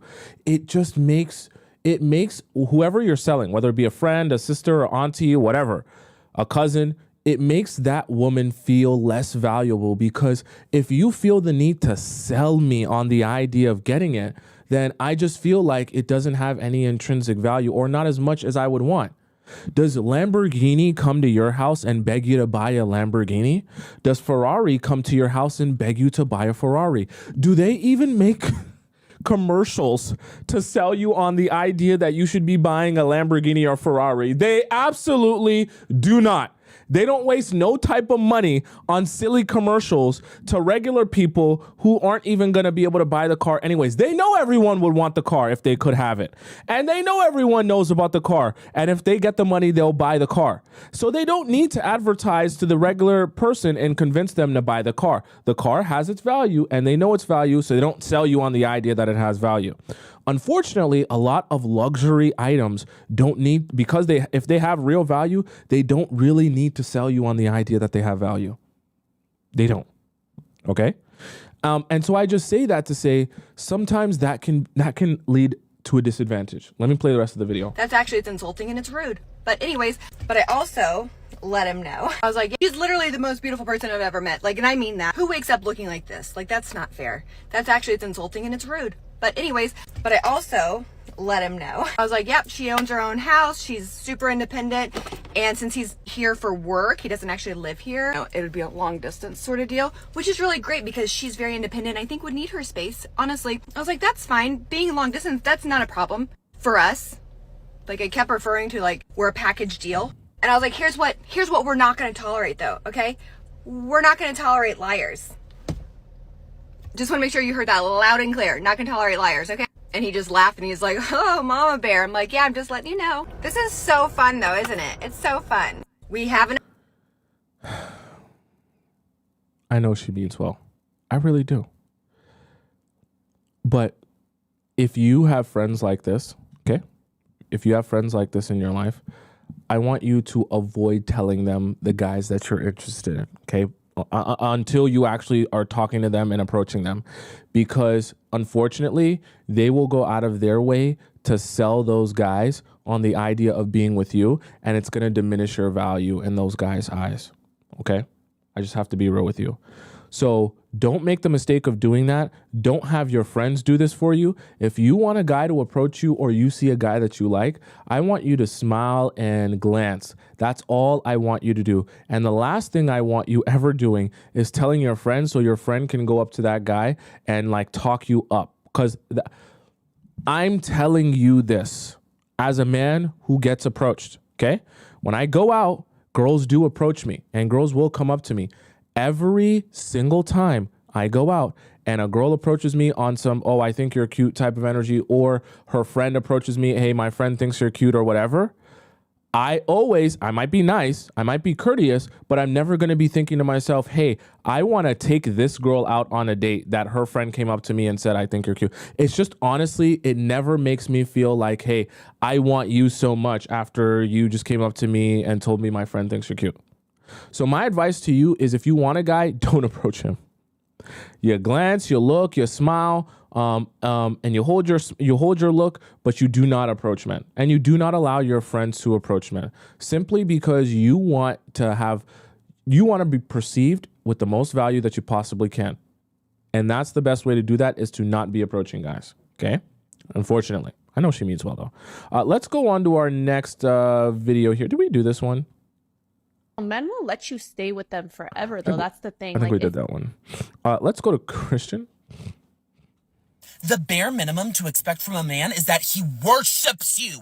This is the bare minimum. Any man who isn't completely obsessed with you needs to be tossed in the trash and never heard from again. This is the requirement for a man to fall in love with you. This is the requirement for a man to respect you. He needs to adore you, and he needs to put you on a pedestal, and you need to hold that position. When this is reversed, when you worship him, when you put him on a pedestal, he starts to step into his feminine energy. He starts to feel like he's the queen and like he's God's gift to the green earth. No, that's you. There is nothing more gross than being around a man who thinks he's doing you a favor by being around you. No. It shouldn't matter how hot he is or how rich he is. You are the queen. You are the goddess. It is an honor to be around you. You need to remember that simply you existing here is a testament to how your great-great-great-grandfather fought for and earned your great-great-great-grandmothers. Your existence has been fought for and earned. You are precious, and you deserve a man who honors that and wants to do the same for you. The bare minimum to expect from a man is... He should be an actor. He's very passionate. So Christian here, what Christian is talking about is don't allow men to flip the script on you and put themselves in the feminine position and you in the masculine position where you're pursuing. And a lot of that, what he's referring to, can actually be resolved by getting your own passions and hobbies, because you become a lot less anxious when you're able to do things for you and you have things for you, that when a guy comes in or out of your life, you're not like going on a roller coaster of emotion. That's a lot of the issue. For some of you, is that you don't have things for you. So when a guy comes into your life, you feel like that's the first time you're getting even a little bit of excitement. And because of that, you start losing your mind when you feel like you're losing out on him. So then you pursue him, and then you're like the man now. We don't want you like the man. Okay, but Christian, he right. Oh, we did that one yesterday. Here's what to do when your ex starts asking you if you're dating other people or where you went the other night. Hey, I'm Coach Benny, and I help people get their exes back. And if your ex is asking you, hey, what'd you do What? He helps people get their exes back. What if the relationship didn't work out for a reason? Whatever. other night, or hey, are you dating somebody? Why'd you turn off your location? Blah, blah, blah. You cannot tell them that you're not dating other people. You can't say that you're sitting around in your house twiddling your thumbs. If your ex thinks that you're sitting there nicely in the corner, doing nothing, playing solitaire every Friday night, they have no sense of urgency in coming back around, worrying about losing you. So you can't tell your ex that you're doing nothing. But at the same time, you can't tell them exactly what you're doing either. For example, if you're trying to make your ex jealous and they're like, hey, are you seeing someone? You're like, yes, the other night I went out on a date. Okay. You're conceding the fact that they get to ask you these kind of questions, okay? They are not in a relationship with you. They don't get access to your diary, so you don't answer questions like that. So if you can't say you're not dating anybody, and you can't say what you're actually doing, and this doesn't matter if you're actually dating anyone or not, but if you can't say either one, what do you actually do? Well, in a case like this, you need to answer playfully vague. In other words, they say, hey, are you seeing anybody right now? You're like, yeah, actually, when I left the house today, I probably saw damn near 75 people on the road, like on the way to the grocery store. Now they're going to get mad. They're going to be like, you know what I'm talking about? Are you dating someone or not? And you're going to answer playfully vague again, or you're going to answer sarcastically. You're like, yeah, you remember Becky down the street? She's like 700 pounds. Yeah, that's my new girlfriend. That's the competition. What do you think about that? If they don't get the clue that they're not supposed to be asking you these kind of questions by you answering playfully vague or sarcastically, you're going to really lay it on thick by the third time they ask. So they're like, well, I just don't understand why you're, not telling me what you're doing, blah, blah, blah. You're like, I'll tell you what, listen, I'm going to go inside. I'm going to grab you my diary. I'm going to get you my social security card, my blood type, mom's blood type. And you just give me a laundry list of all the information that you need. I'm going to go in, round it up, and we'll hire a PI to like double check it all, and we'll just get it right over to you in a crate. See what I mean? So you're offering up resistance. And What the hell is he talking about? Sorry, I just kind of zoned out. He was talking about blood types, and I was like, what is going on here? Who sent this to me? you're doing, blah, blah, blah. You're like, I'll tell you what, listen, I'm going to go inside. I'm going to grab you my diary. What? I'm going to get you my social security card, my blood type, mom's blood type.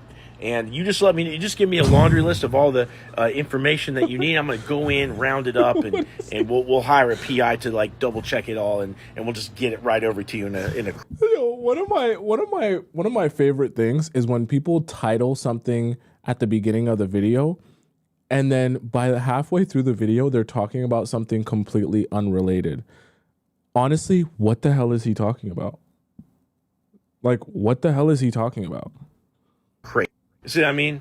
So you're offering up resistance, and you're doing it initially to kind of make them laugh a little bit. You're being playfully vague. And if they keep going, you're punishing them with sarcasm because they don't get to ask you those kind of questions.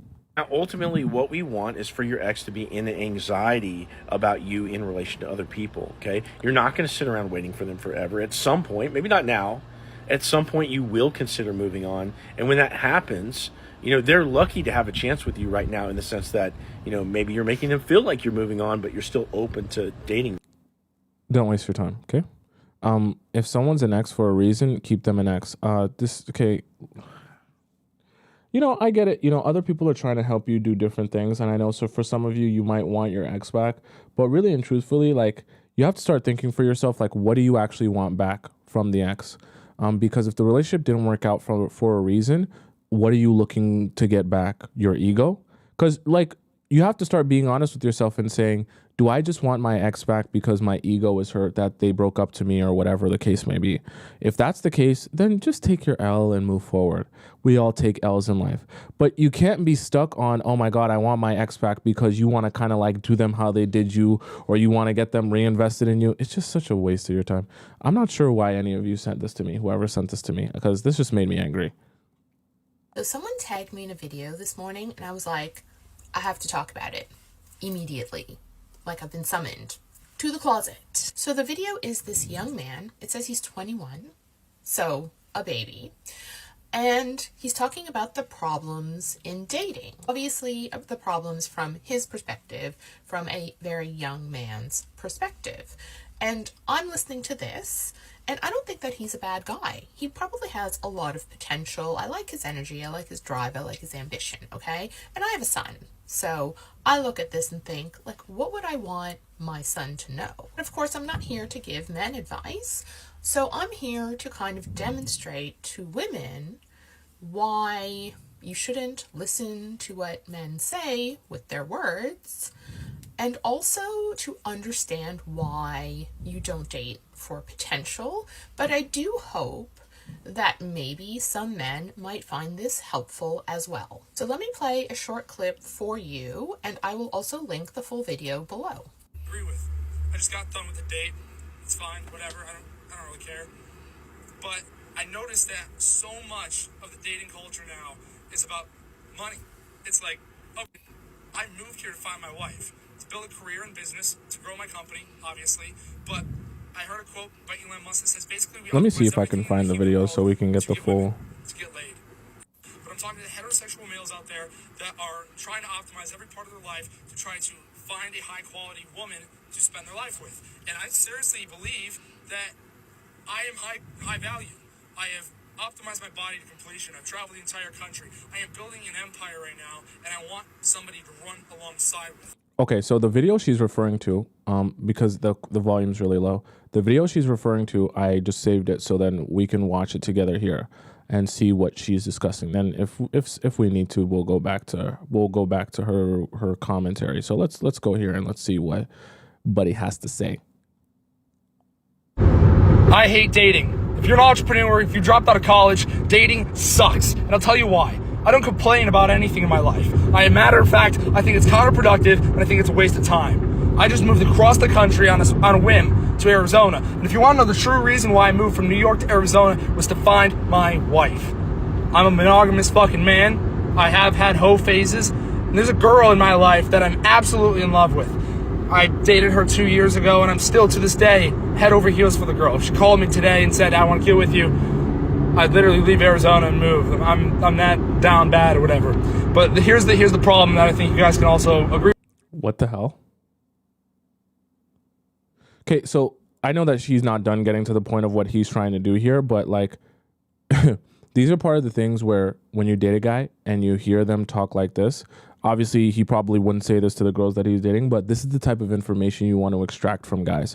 Because as soon as you hear something like that, don't waste your time dating this guy, okay? And any girl who would be dating, no offense to this guy, he's still emotionally invested and attached to another woman, that's fine. But like, that is a clear sign of when you're wasting your time with someone. Because when they tell you stuff like that, and because I guarantee you, if you asked him enough questions, you would get this answer, right? It just indirectly. And so those are the type of things you look for when guys start talking about their exes and their past relationships, because you can get into this trap. Agree with. I just got done with the date. It's fine, whatever. I don't really care. But I noticed that so much of the dating culture now is about money. It's like, okay, I will date you and sleep with you if you have money. And maybe I'm around the wrong people, but I've been to big college towns, I've been to big cities, and the biggest demographic of women that find me attractive, 36 plus. Yes, I've been with 52-year-olds. And I'm not saying this to like have any problems and I'll tie it back into business. It's mainly about money, dude. Like these young girls that quote unquote people say are no to low value. I'm like, I moved here to find my wife, to build a career in business, to grow my company, obviously. But I heard a quote by Elon Musk that says basically we optimize everything in the human world to get women, to get laid. And it's true. I mean, like, think about it, bro. We spend all this time to get money, to get a house, to get a wife. And if you don't believe in wives, I'm sorry. If you're not a heterosexual male, this video does not apply to you. But I'm talking to heterosexual males out there that are trying to optimize every part of their life to try to find a high quality woman to spend their life with. And I seriously believe that I am high value. I have optimized my body to completion. I've traveled the entire country. I am building an empire right now, and I want somebody to run alongside with. I want somebody who also shares the same values, who also wants to improve their life. And yes, I'm not a multimillionaire yet, but I will be in a couple years. And I don't want to find my wife when I'm a multimillionaire, because then they're going to be like, oh yeah, well, let's sign a prenup and let's get all the things in order, and you're dating me because of my money. If I don't have girl hops in the car and she sees I'm driving a Prius. Oh, this is the car you drive. Yeah, it is. I bought it in cash. I took this thing across America 2 times. I've traveled the world with this car. I love this car. But it's a 2012 Toyota Prius. It's not a Lamborghini Urus. It's not a Maserati.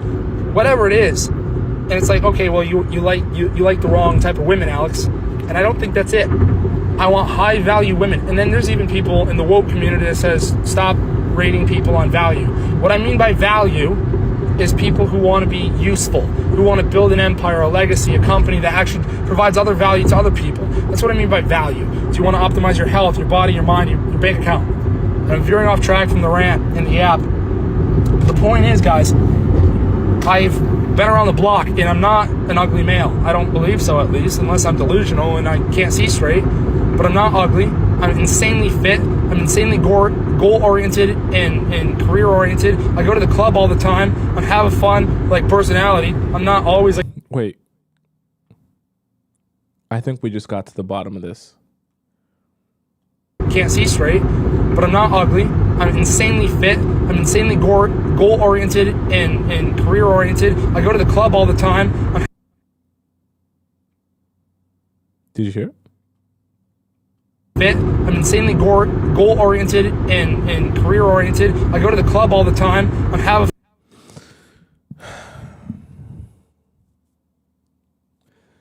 I want to use this as an example to teach a lesson here, because you guys know I like to make things deep. Sometimes when you feel like you're meeting the same type of people over and over again, you'll get confused feeling like there's something wrong with everyone else. And a lot of times the reason you're meeting the same person over and over again is because you're spending all your time in the same places. Okay? When he was going on this vicious yap, this vicious rant, okay, we all yap, we all rant. I was wondering to myself, I wonder, based on all your morals and values and the things that are important to you, because clearly he's very self-aware about what's most important to him, what are his priorities, what he needs out of a woman in a relationship. That's fine. Everyone should be like that. But I was starting to question, I'm like, I wonder if part of your frustration is because the things that you're looking for out of a woman don't align with the places you spend the most time. And so the reason that I rewound that a bunch of times was because I was like, I think we found one of your issues. And this is his issue, obviously, but this could also be one of your issues and why you're frustrated with being able to find good men, okay? Because he's talking about he wants someone goal-oriented, focusing on building a business, doing this and doing that. And then where did he say one of the places he spends the most amount of time? Let's rewind it. Can't see straight, but I'm not ugly. I'm insanely fit. I'm insanely goal-oriented and career-oriented. I go to the club all the time.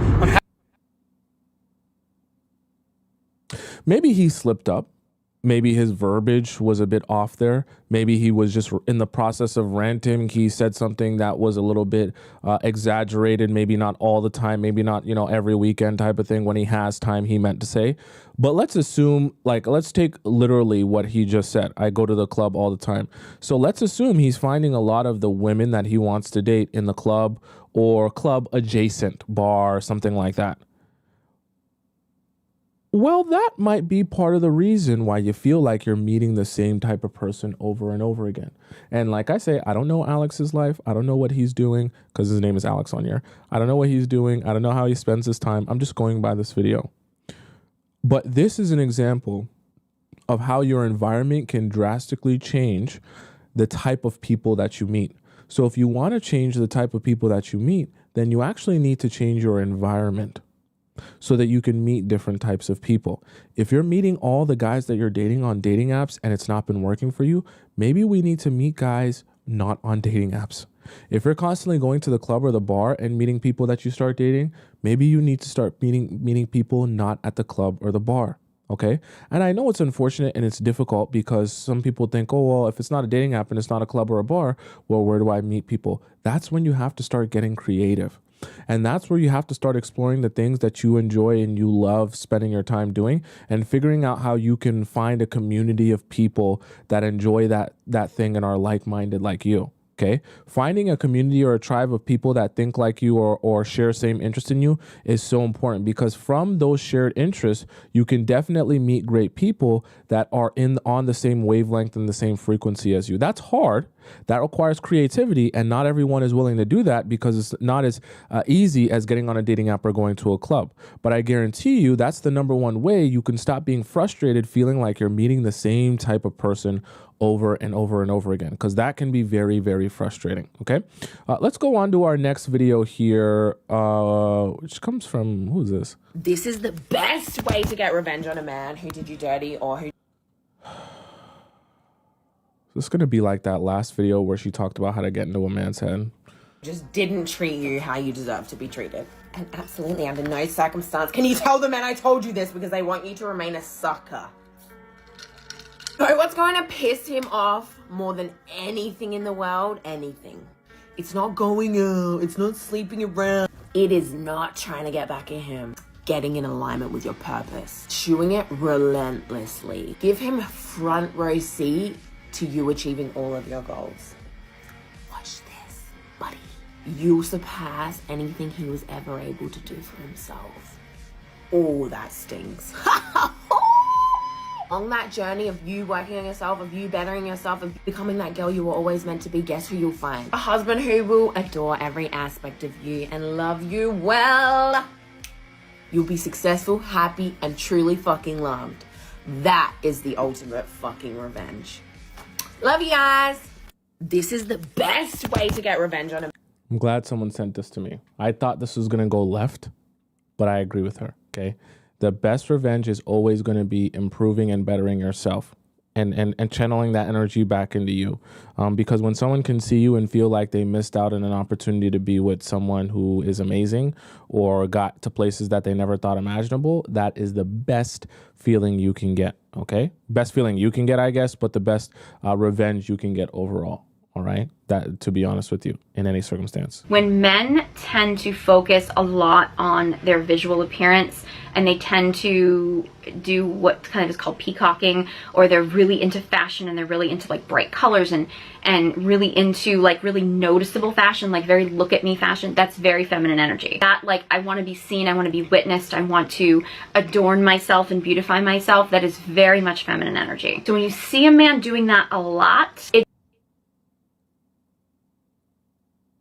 does give off feminine energy. Now, I'm not saying that a man can't be into fashion and be stylish and still be masculine. He can. However, it's oftentimes a sign that he's not as masculine, that he's embracing his feminine energy.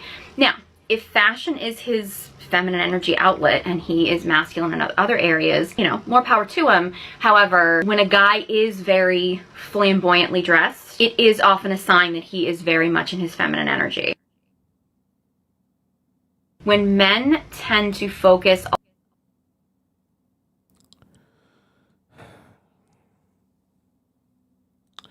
I call this type of stuff focus in the wrong areas.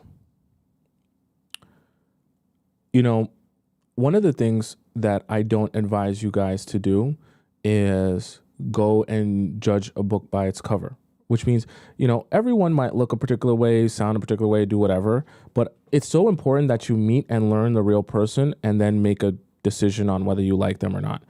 And I just say that to say, I feel like I get that she's just trying to give advice the best that she knows how to. But when your focus is, oh, you've got feminine energy because you dress nicer and more extravagant and you what she's essentially saying is if a guy cares about how he looks and he has a particular way of dressing where he likes to be loud with the way that he dresses or whatever, he's color coordinated or looks like he actually cares about his appearance, that should tell you he's into his feminine energy, because you should want a masculine man who doesn't care about his appearance. You know what's funny about that, though? This is actually the really funny part, is when you think about a lot of the things that men like, it's actually very visual heavy and a lot of visual stimulation. So what do guys really like? Let's just think of some of the things. They like nice watches. Those are aesthetics, visuals. They like nice cars that look really nice, Lamborghinis, Ferraris, aesthetics, visuals, okay? And so when you think about it, a lot of the stuff that the guys are into is about aesthetics and visuals. So don't ever think that just because men are men that they're not aesthetic or visual creatures, okay? In fact, in some ways, they might even be more aesthetic and visual creatures than women. Because if you think about, now, obviously, I'm not part of the community, so I don't quite understand 100%. But based on my friends who swing for the other side, men who like men, they tend to be the most visually interested in men who are visually, aesthetically pleasing. Whereas women tend to not care as much about whether a guy is so aesthetically and visually pleasing. It tends to be the guys who are obsessed with that, all right? And so I just say that to say, I think that this is a little bit misguided here, Okay. No diss to Sarah, who's trying her best to create content, but it's a little bit misguided to be thinking that, hey, men who dress or care about how they dress or how they look or are color coordinated, those are the men who are in their feminine energy. You know what I mean? I think you're probably going to miss out on some great guys. Sure, you might actually, guess right and be like, yeah, he is flamboyant or whatever. But like, think about it. Maybe that guy just cares about his appearance. I don't think that makes him any less masculine. Maybe. I have no idea what I'm talking about. Maybe you guys are like, yeah, for sure, she's Listen right. here, all you impatient little gremlins. Whoa. We have an. Whoa. Oh, sorry. I forgot to tell you guys. This is the video of her friend. I don't know why I saved it, but I guess people were trying to see her friend. So that's the friend. This is the friend that she made the video about, and she asked her friend about. It's not a picture. Don't. Dude, go. Ready, go, hurry.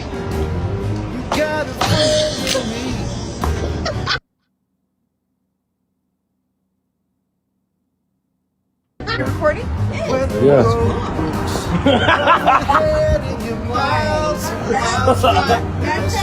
Yeah, that's a walk. That's a walk.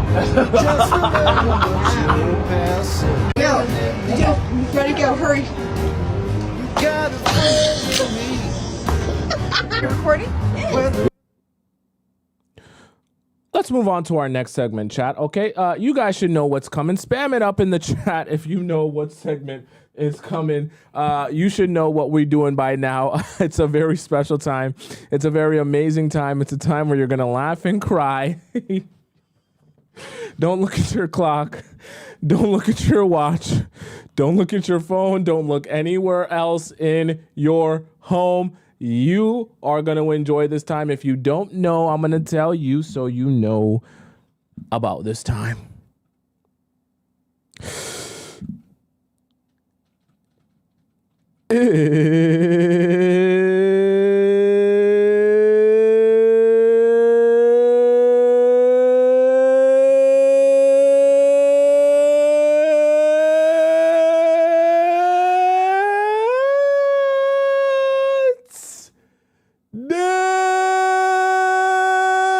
Discord time.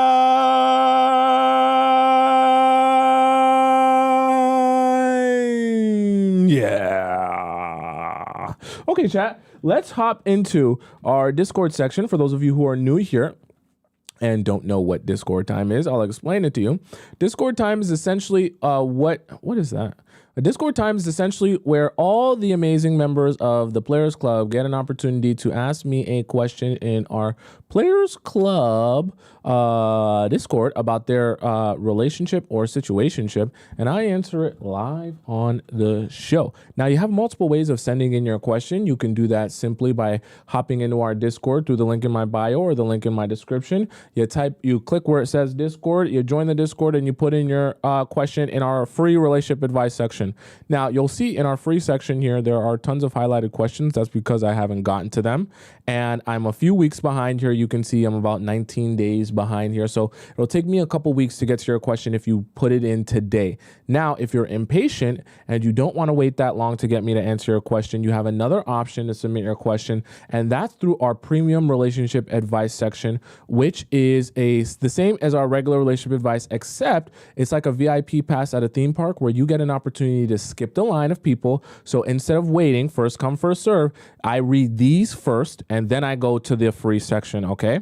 And so you have an option here. Now, if you want to get into our premium relationship advice, all you have to do is donate to the show. So the way you do that, you go into my link in the description on TikTok, or the link in my bio on TikTok, or link in my description on YouTube. You click where it says premium relationship advice. You donate to the show. And when you donate to the show, it's going to prompt you first to put in your Discord username and the title of your question. When you do that and you submit your donation, it's going to send me a notification on my phone, and I'm going to be able to see that that was you that sent in that question. And that was you that is that's your question. That way I know for sure that that's you. I know for sure that that's your submission. And I know that your question is supposed to be here, okay? That way I can ensure people aren't just throwing in their question when they haven't donated to the show, okay? And so you guys can do that if you're impatient. Now, if you also have a question for me, but you just don't want your information to be out for everyone to see, you can send me a private relationship question, which I set it up real nice for you guys. I built a website where you click this link here that's in our Discord, or you click where it says private relationship advice and when you click my TikTok bio or in my description. And when you click private relationship advice, it'll take you to my website, the Players Club website, where you can ask me a question. You type out your question, and your question gets submitted to me as soon as you submit the donation. So when you type it out, it'll go with the donation, and then I'll have your donation and the question in the same thing. Then I respond to you through your email, and I send you a voice message to answer your question so no one else sees it. It goes directly to me and no one else, okay? So you got multiple different options there if you want to submit your question, okay? So let's start off here today with our first question, which comes from, let me just make sure that this is this person's question. Okay. This first question today comes from Pink, and it's titled, "He Came Unexpectedly." Okay, I have a feeling I'm going to have to, let me go pee. And I'm going to come back, and I'm going to read this question. So you guys can read ahead. I'm going to go pee real quick because I feel like this is going to be a doozy. Let me go pee real quick.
Chat. Let's get this thing going. Oh boy. All right. He came unexpectedly. Right. Pink starts off this message by saying, "Hello, I'm a 32-year-old who met a 36-year-old man at work a few years ago. We didn't interact much until recently when he started working in the same building as me. 3 weeks later, we exchanged numbers and texted daily." Okay. "A week after exchanging numbers, we FaceTimed for around 30 minutes a day for 3 days straight. But I decided to scale that back since I felt that was more of a girlfriend benefit." Okay. "That's when I felt a shift in the amount of time he would reach out. We continued to go on 3 dates, 1 to 2 hours apart. 1 to 2 weeks apart. Date, 1 hour, 3 hours, movie and drinks." Okay. I know we're not done with this question. I always advise you guys, especially those first few dates, don't be doing them to the movies, simply because you're not going to have a discussion there. I know it sounds like a simple date, but throughout the date, you're not going to be talking, right? You're going to be watching the movie. So by the time you finish the 2 hours that you watch the movie, you don't know each other any better. So it doesn't really help you. You understand what I'm saying? That's just a little side piece of advice. Date number 2, 2 hours, dinner where I met his niece. You haven't really even met him yet. 24, who was into... Okay, it's his niece, I guess. His niece is 24, though? How does that even... I guess maybe he's the youngest. Who was in town. Date 3, 5 hours. Okay. Dinner and a movie. It's too much movies. Afterwards, we hung out in his car. See, I don't advise the movies very early. You're not going to be talking. The conversation became PG-13, and I made the first move to kiss him. You're horned up. We made out, and it escalated to soft touching over the clothes. You're horned up. While I was rubbing on him, within about 3 minutes, he came unexpectedly and without warning.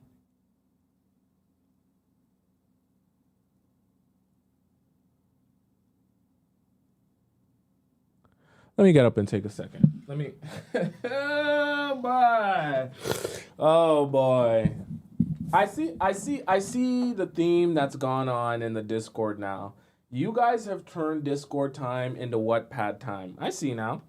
Okay, it's okay. We can talk a little Wattpad. I clearly see what's transpired now on our Discord has become Wattpad time. Let me take a stretch just to align the chakras. Oh boy, downward dog a little bit. Stretch my abs out. Okay. Get my back. All right. Oh boy. Buddy boy came just with the... I almost want to ask you for more detail. Like, how hard were you rubbing his pants? Like, I don't know. I don't know. Just by rubbing, just rubbing him over his pants? Is he that horned up? That's wow. That's a lot. He gotta release that if he's that horned up. I don't know. After that, we continued talking normally for another 30 minutes. So you guys didn't address that he just busted a nut, like his pants are stained. You guys don't address that his pants are literally wet. There's no conversation. Hey, buddy, you just came in your pants? That's it? No, there's no one addressed that? For another 30 minutes, then we hugged and said good. Why is no one addressing that there's cum on his pants? Whatever. I guess I'm the only one that cares. Before this, we really talked dirty and had been... Oh, sorry. I think you meant to say we... yeah, you said we never really talked dirty and had been taking things slow. Escalated pretty fast, ain't it? The next day, I reached out and we had a short text conversation. On the second day, I texted him to wish him happy birthday and asked if he joined me for a movie. What, so you can jerk him off again? What's the point? For more wank time in the movies? That's all he needs, right? Rub him over his pants while he watches the movie. You don't even need to take anything out. That was 2 weeks out. I only decided to ask because I typically handle making the movie reservations for us. Why? When he planned dates. Why? Is he incapable of doing that? Why have you been doing that? And since tickets were selling out quick with limited screenings available, I wanted to secure them in advance. This is a horrible mistake. He explained that with his work schedule changing, of course, the work schedule is changing just like he has to change his pants. He wasn't really sure if he could make it, but he would let me know. Depends if he can get his pants to the dry cleaners or not. We went 7 days with no contact, then I decided to text him. Our conversation was brief. I'm annoyed because I've been the one initiating the communication the last few times, so I don't want to reach out again. You don't need to be reaching on anything. Clearly, when you reach, he nuts. So we don't want you reaching on too much more things. What's going on? What should I do and not do? Did he get post-nut clarity? Should I ask him if he's still interested? I feel I deserve clarity since we are adults. I'm confused. Wait, how old are you again? I thought this was teenagers.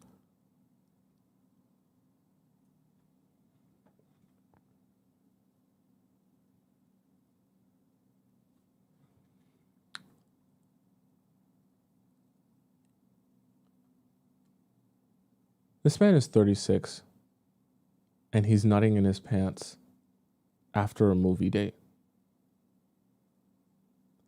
This man is approaching 40 and he's nutting in his pants after a movie date. This man is approaching 40, which is approaching 50. He's about to be a half a century old and he's nutting in his pants after a movie date. Pink, don't you think you deserve a little bit better than that? Don't you think? You know, we all have our moments, okay? Maybe he was just really horned up, hadn't released in a while. But don't you think you deserve a little bit better than a man who nuts his pants in 5 minutes of you kissing him and he's approaching 40? Don't you think you deserve a little bit better?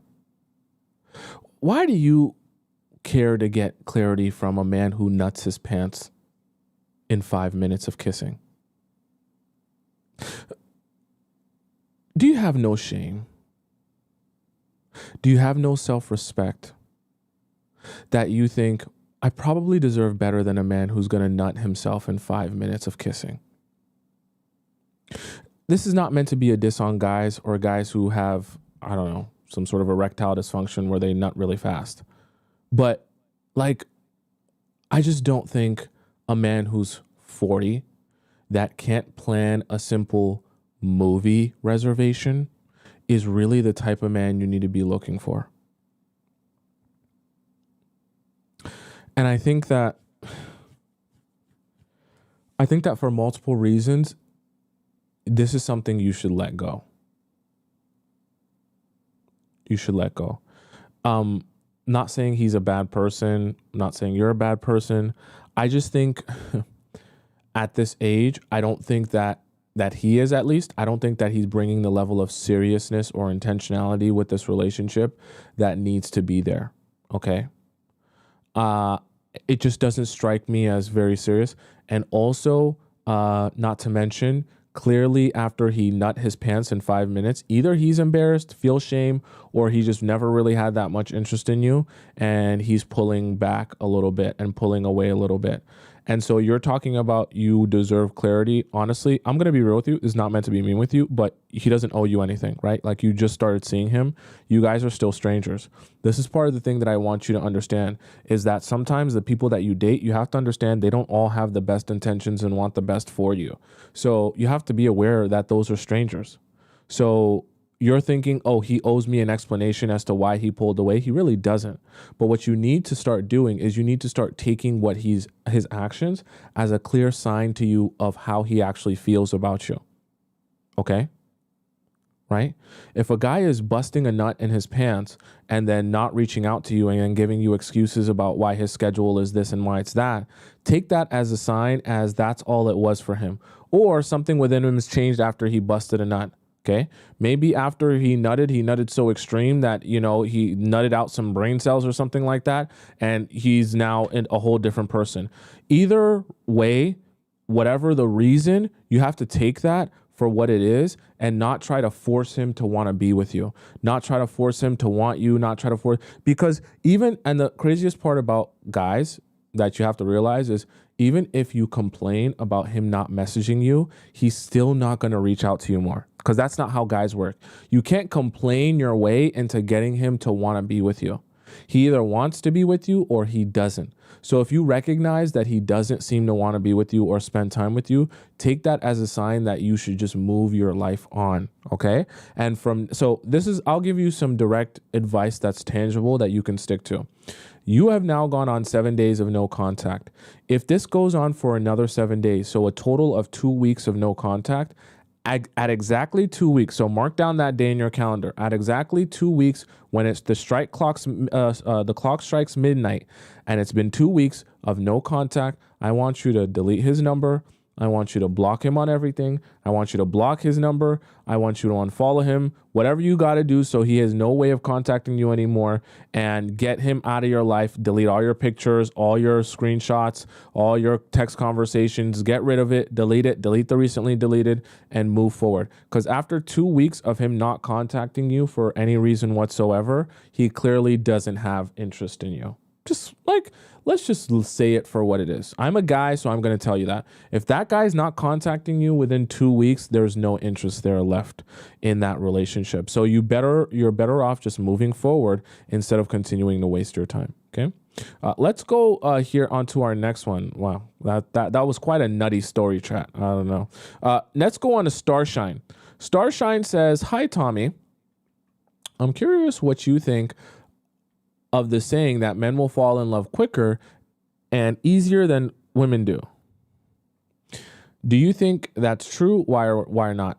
Generally, I think that men, even when they fall in love, there's a pace to that, and it's naturally supposed to increase over the course of time. I am never going to be a believer that people naturally are going to start with a whole bunch of feelings intensely and then it's supposed to like dwindle away or something like that. I'm also not a believer of people being really intense at the very beginning and then being able to hold that intensity, because that's very difficult. Not a lot of people are like that. And so here's the thing. I think that men, just like women, build over time. And I think that when you can pace them the right way, everything works how it's supposed to. But I also think that even though men build over the course of time, they're like dogs where they don't know when to tell themselves no, and they don't know when to stop. So if you give them a lot when they ask for a lot, they will get sick of you, and then you'll be like, but that's what you asked for. Okay. So sometimes you can't listen to men and give them more of you when they ask for more, because when you give them more, they don't respond well.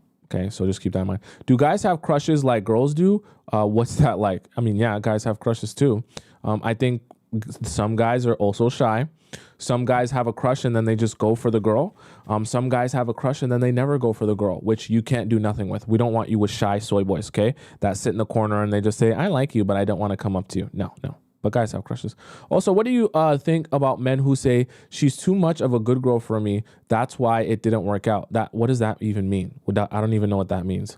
It seems nowadays guys tend to pull towards toxicity and find genuine and good girls boring. No, what that means is I am not in a place where I actually want to build a relationship with someone. I just want to have a lot of fun, and I want to be really stimulated and, have a lot of extreme ups and downs and get a dopamine hit when I'm with that person.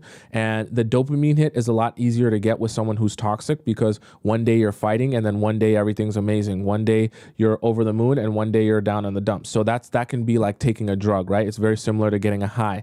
So when guys are saying she's too much of a good girl, that just means I'm actually looking to more have fun than I am looking to like build with someone. Because I guarantee you, when guys are looking to build with someone long term, they specifically try and get far away from the toxic girls because they know what that comes with. Okay, so that is a testament to their mindset more than anything. Lastly, could you please advise on how one can lead with a failed situationship with a colleague?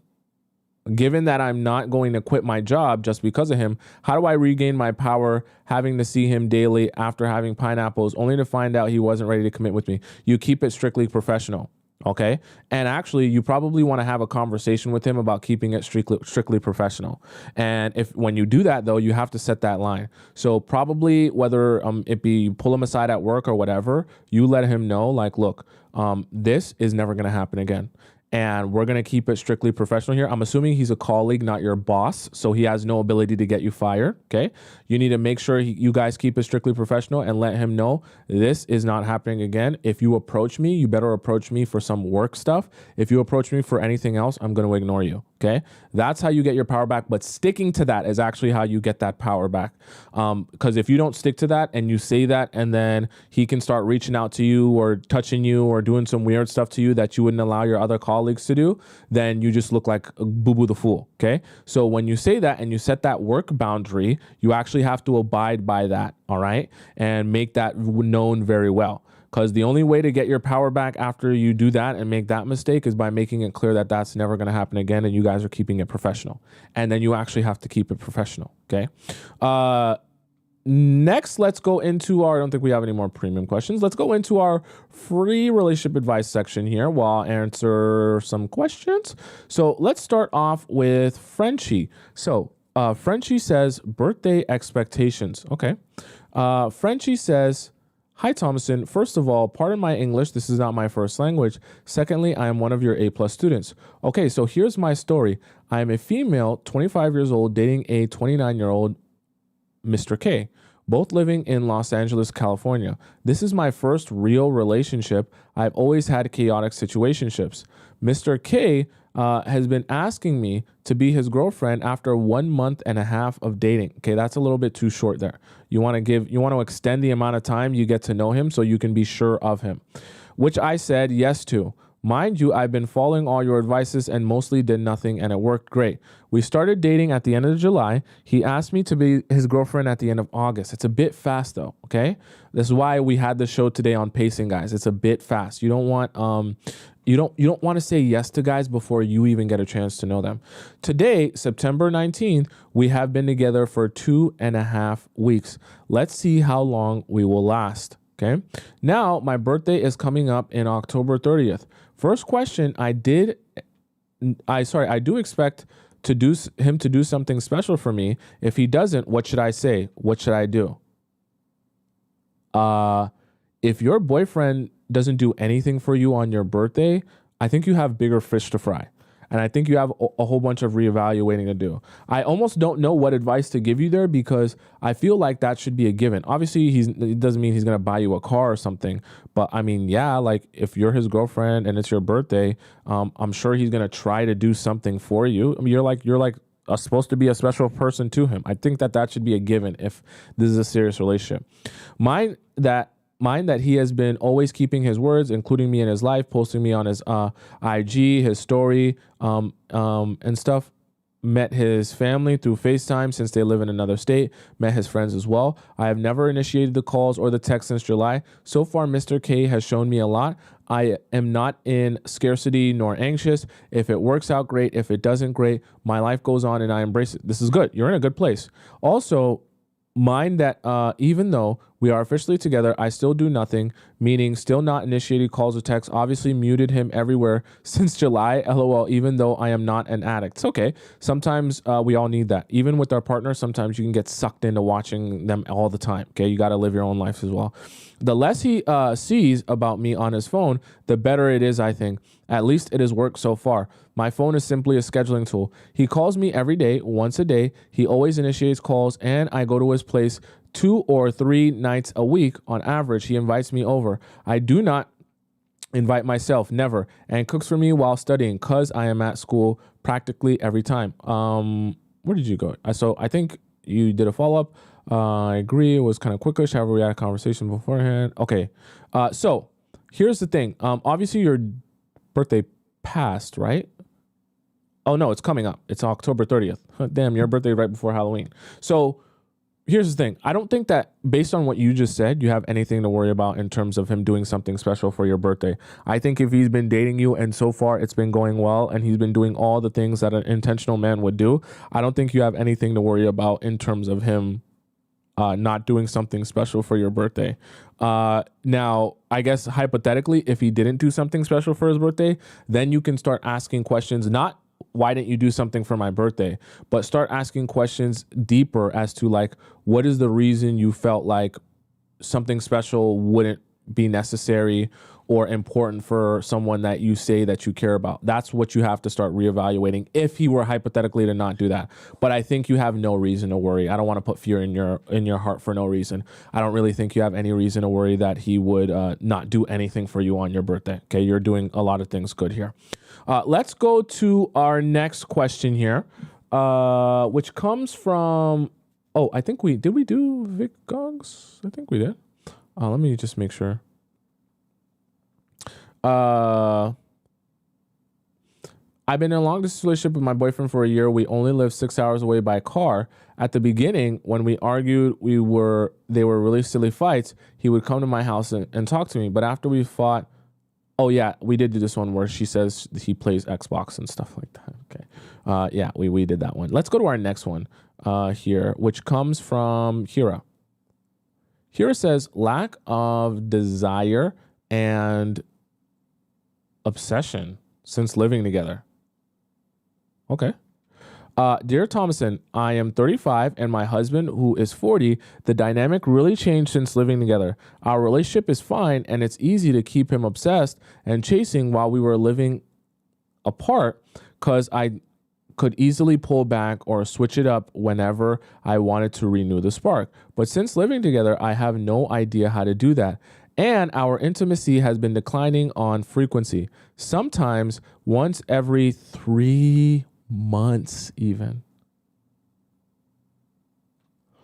I spend plenty of time outside the house so we have space from each other and we're both busy with work. How to reignite the intimacy spark when living together and keep him obsessed. I feel there is so much advice out there, such as yours, which is great, but there isn't much on how to do it while living together.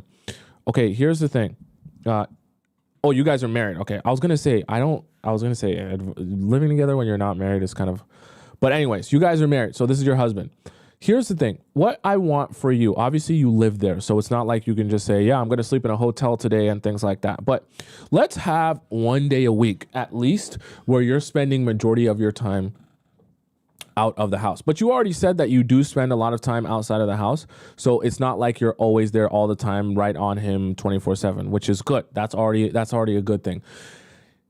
This is where you're probably going to have a little bit of what I call an open discussion. An open discussion is one of those, really tell me what's been going on with you. So if you are actually serious about getting to the bottom of this, because I'm not in your relationship enough to know what he's thinking in his head, but I can give you advice on how to get to the bottom of it. What I want you to do, this is a strategic game that you can play. And I've played this game as well. You guys can take notes if you want to. You can steal my stuff, okay? What you can do in order to spark an open discussion, you tell him, hey, I want us, whenever you have time, and we both have time, let's set aside like 2 hours and we're going to play a little game, okay? You got to always make it a game just to relieve the pressure so that he isn't tense thinking, oh my God, this has to be super serious. Let's play a game. I want to play a really fun game with you that I've seen, okay? Now, when you play this game, what you're going to do in this game, you're both going to have a plastic bag. And in your plastic bag, you guys are both going to put in things that you are really enjoying and liking in your relationship, about your relationship and with the other person. And then you're also going to put in, so on 10 scrap pieces of paper, you're going to put 10 or 20 good things, however long you want the game to be. And you're also going to put 10 or 20 bad things that you don't like and that are bothering you in the relationship. The reason that you're going to do this, right, is because when you're able to write it down, it feels a lot less personal and a lot more like I'm just telling how I feel. So you're going to take 10 scrap pieces of paper, for example, and you're going to write down your 10 things that you really enjoy about this relationship and how it's going, and then 10 things that you really dislike, are bothering you, or that you hate. You're going to put that in your plastic bag. You're going to shuffle it up, okay? And then he's going to put 10 things that he really likes and he dislikes about your relationship in his plastic bag. He's going to shuffle them up. Right? Then you guys are going to dump everything. You're going to fold them all up, all your notes there. You're going to fold them all up. Then you guys are going to dump everything onto the floor. Okay? It's actually a great game to play. You dump everything onto the floor and you scramble it all up so nobody knows whose is whose. And you guys both take turns picking one of those pieces of paper. Okay. Then when you pick up those pieces of paper, what you're actually trying to do here, okay, you're playing a game, but what you're actually trying to do here is get him to admit to you what's not been working for him in the relationship. And I promise you, at least a few of those notes will start building a theme in your mind of something that's been a disconnect for him. So like in these last couple of months. And what he's going to realize as well when he's reading yours, because sometimes you're going to pick your own note, sometimes he's going to pick your note. And what's going to happen is when you guys are picking up each other's notes, you're going to start realizing a theme of things that are not working for him. And he's going to start realizing a theme of things that are not working for you. And as you guys are picking up each and every different note, it's going to lead to more and more discussion. And you just want to allow the discussions to flow right from the note into, oh, well, why do you think that way? Or why is that something that you feel? Or why has your mind gone there? Or why hasn't that been working for you? And you allow the conversation to just flow from there. And it's going to feel way more natural, and it's going to disarm guys because it's meant to be a game, not meant to be tell me how you feel because I want to know what's bothering you, right? It's less pressure, and it's easy for guys to just flow into, well, I wrote that down because da da da da da da, and you just let them talk. No judgment. You got to make sure it's a judgment-free zone, and you just let him talk. Because what you're trying to do is you're trying to discover what's not been working for you. Of course, you want to communicate what's not been working for him, sorry. And of course, you want to communicate what's not been working for you. And then through discussion, you want to see if you can find a middle ground, right? Because for both of you, it might be the same thing that's not been working, or there might have been some miscommunication or misunderstanding, okay? And it's, someone says, it's actually a really great game. It's a little bit painful because you're going to have to hear some things about yourself that, might be hurt your feelings a little bit, but you will get to the bottom of things. Because a lot of times when you just tell someone, tell me how you feel, it's very hard for people to just say exactly how they feel. When you say, write down what's not been working for you on a piece of paper as if you're not talking to me, for whatever reason, with human beings, it's easier to do it that way, okay? And so when you scramble it up like that and you make it a little bit of a game that you guys can play, and you pick the things, and I don't know if I'm going to pick mine or I don't know if I'm going to pick yours, right? And on top of that, it's perfectly balanced, that game. I've played it before. I made it up, but I played it before.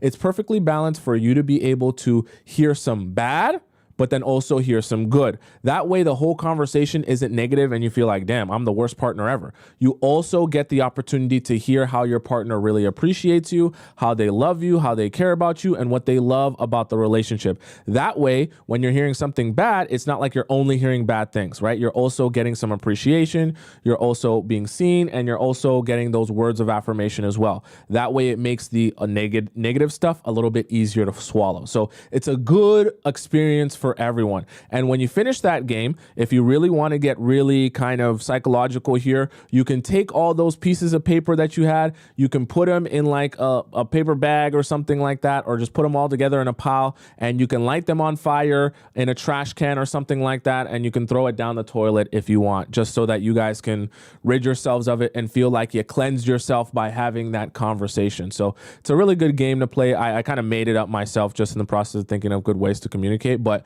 it's a really good one for you to play to get that intimacy and that understanding again of each other and kind of clear the slate. Okay, that you guys can do that as well if you ever are feeling like you need that type of cleanse.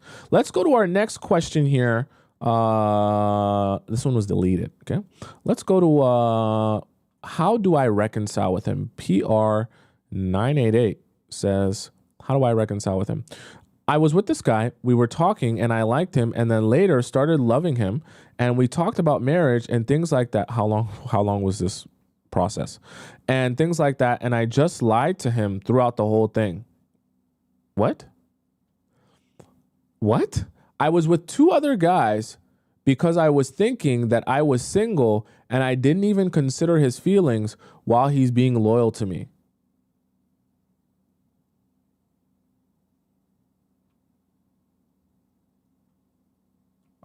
Okay.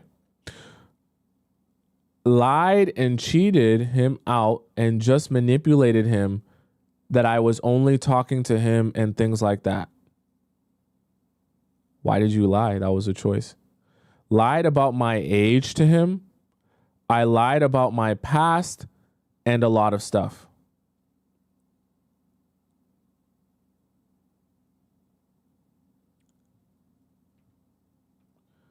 I feel so much guilt because when I do that, I'm not only sinning against my partner, but against God. You're religious and you did this? Wow. I had so much guilt, I couldn't forgive myself or forget how I lied and cheated and was so selfish. I confessed to him every single detail of what I did in the past. There was more, but he blocked me by then, and I just sat there and cried. I'm trying to reconcile and fix things. Where do I even start?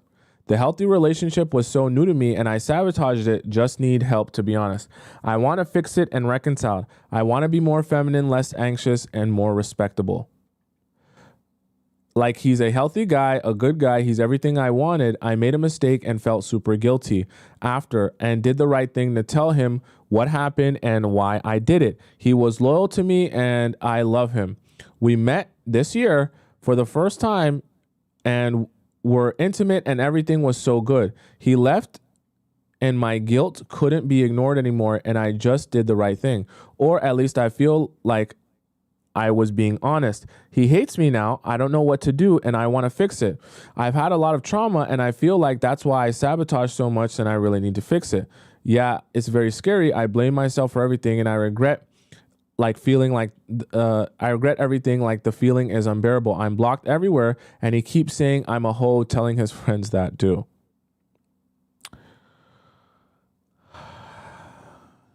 Okay. I know you came to me for advice and I know that you wanted me to lift your spirits, but unfortunately, I have to be real with you. When you wrong people, I have to give you the dose of reality. When you wrong people, you do not get to control how they respond to you wronging them.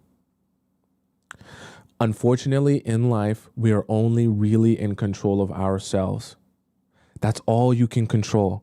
You can't control someone else. You can't control whether they love you or not, whether they answer you or not, whether they care about you or not. You can only control what you're in control of, which is you. And so it pains me to say this, but there is nothing for you left to do. If you hadn't been honest with him, I would tell you, you should be honest with him. If you hadn't have told him the truth and nothing but the truth, I would tell you, go ahead and do that and confess everything that you've been lying about. But you did that and you didn't even get to do it the whole way and he already blocked you. But unfortunately, you have to understand in life, there are consequences to your actions. So yeah, this is why I always tell you guys, yeah, theoretically, you can date a roster of 3, 4, 5, 6, 7, 8, 9, 10, 11 men if you want. There are consequences to that. Some may be good, some may be bad, right? Same way PR 988. I tell you guys all the time, I'm never going to advise you guys to lie. Not whether it's about your body count, not whether it's about your past, not whether it's about anything. I'm never going to advise you guys to lie because whatever comes from that is out of your control. If you lie and your partner finds out, how they respond is how they respond. And you're not going to be in control of how they respond. You don't get to lie to someone, cheat on them, manipulate them, deceive them, and then be angry that they don't forgive you when you're honest with them. I know PR that you wish it would be like that you would get something from the universe for being honest. But unfortunately, when you lie, you cheat, and you deceive people, there are consequences for that. And sometimes those consequences will be severe. And sometimes it's not going to be your happy ending. And sometimes the only person to blame for it not being your happy ending is you.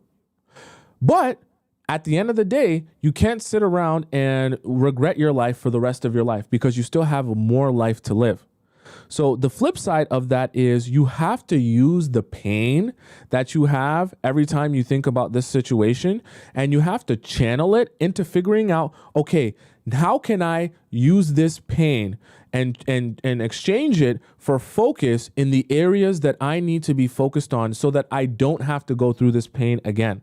Because what you don't want is to meet another good guy and to sabotage your relationship with him again by doing all the lying, cheating, and deceiving that you did the first time. So let's figure out how can we focus your energy to working on you so that in the future, when you meet a great guy, you don't make these same mistakes. That's all you can control now. Okay? Maybe one day down the line, he'll message you again and he'll be like, you know what? I was just upset, but now I've forgiven you and blah, blah, blah, blah, blah. I wouldn't be looking forward to that because I doubt that's ever going to happen. But I'm just saying you can't sit around being in pain forever. But you can take that pain and channel it so that you can actually get some good results in your future. Okay? And let that be a lesson to you, because sometimes we need lessons in our life. If you're religious and you believe in God, sometimes God puts people in your life to teach you something, so that you can actually be a better person for your future, for something that he's setting you up for. So you can't always think that, oh, this is my final stage. This is my final chapter. In some ways, God might have put that man in your life to teach you the lesson that you needed to learn to be with the man that you eventually are supposed to be with. So take that and understand, hey, let me use this to understand what I'm supposed to be getting from this and learning from this experience so that I can actually be better, instead of just saying I'm sad about the mistake I made and I'm just going to be sad forever, because that's not actually going to get you anywhere. You still have to live the rest of your life. Are you following what I'm saying? So take it and use it as a lesson. Let's go to our next question here. We'll do one more. And let's see who it comes from today. Okay. So our next question comes from Hyunj. Okay. Hyunj says, hey, I'm 18.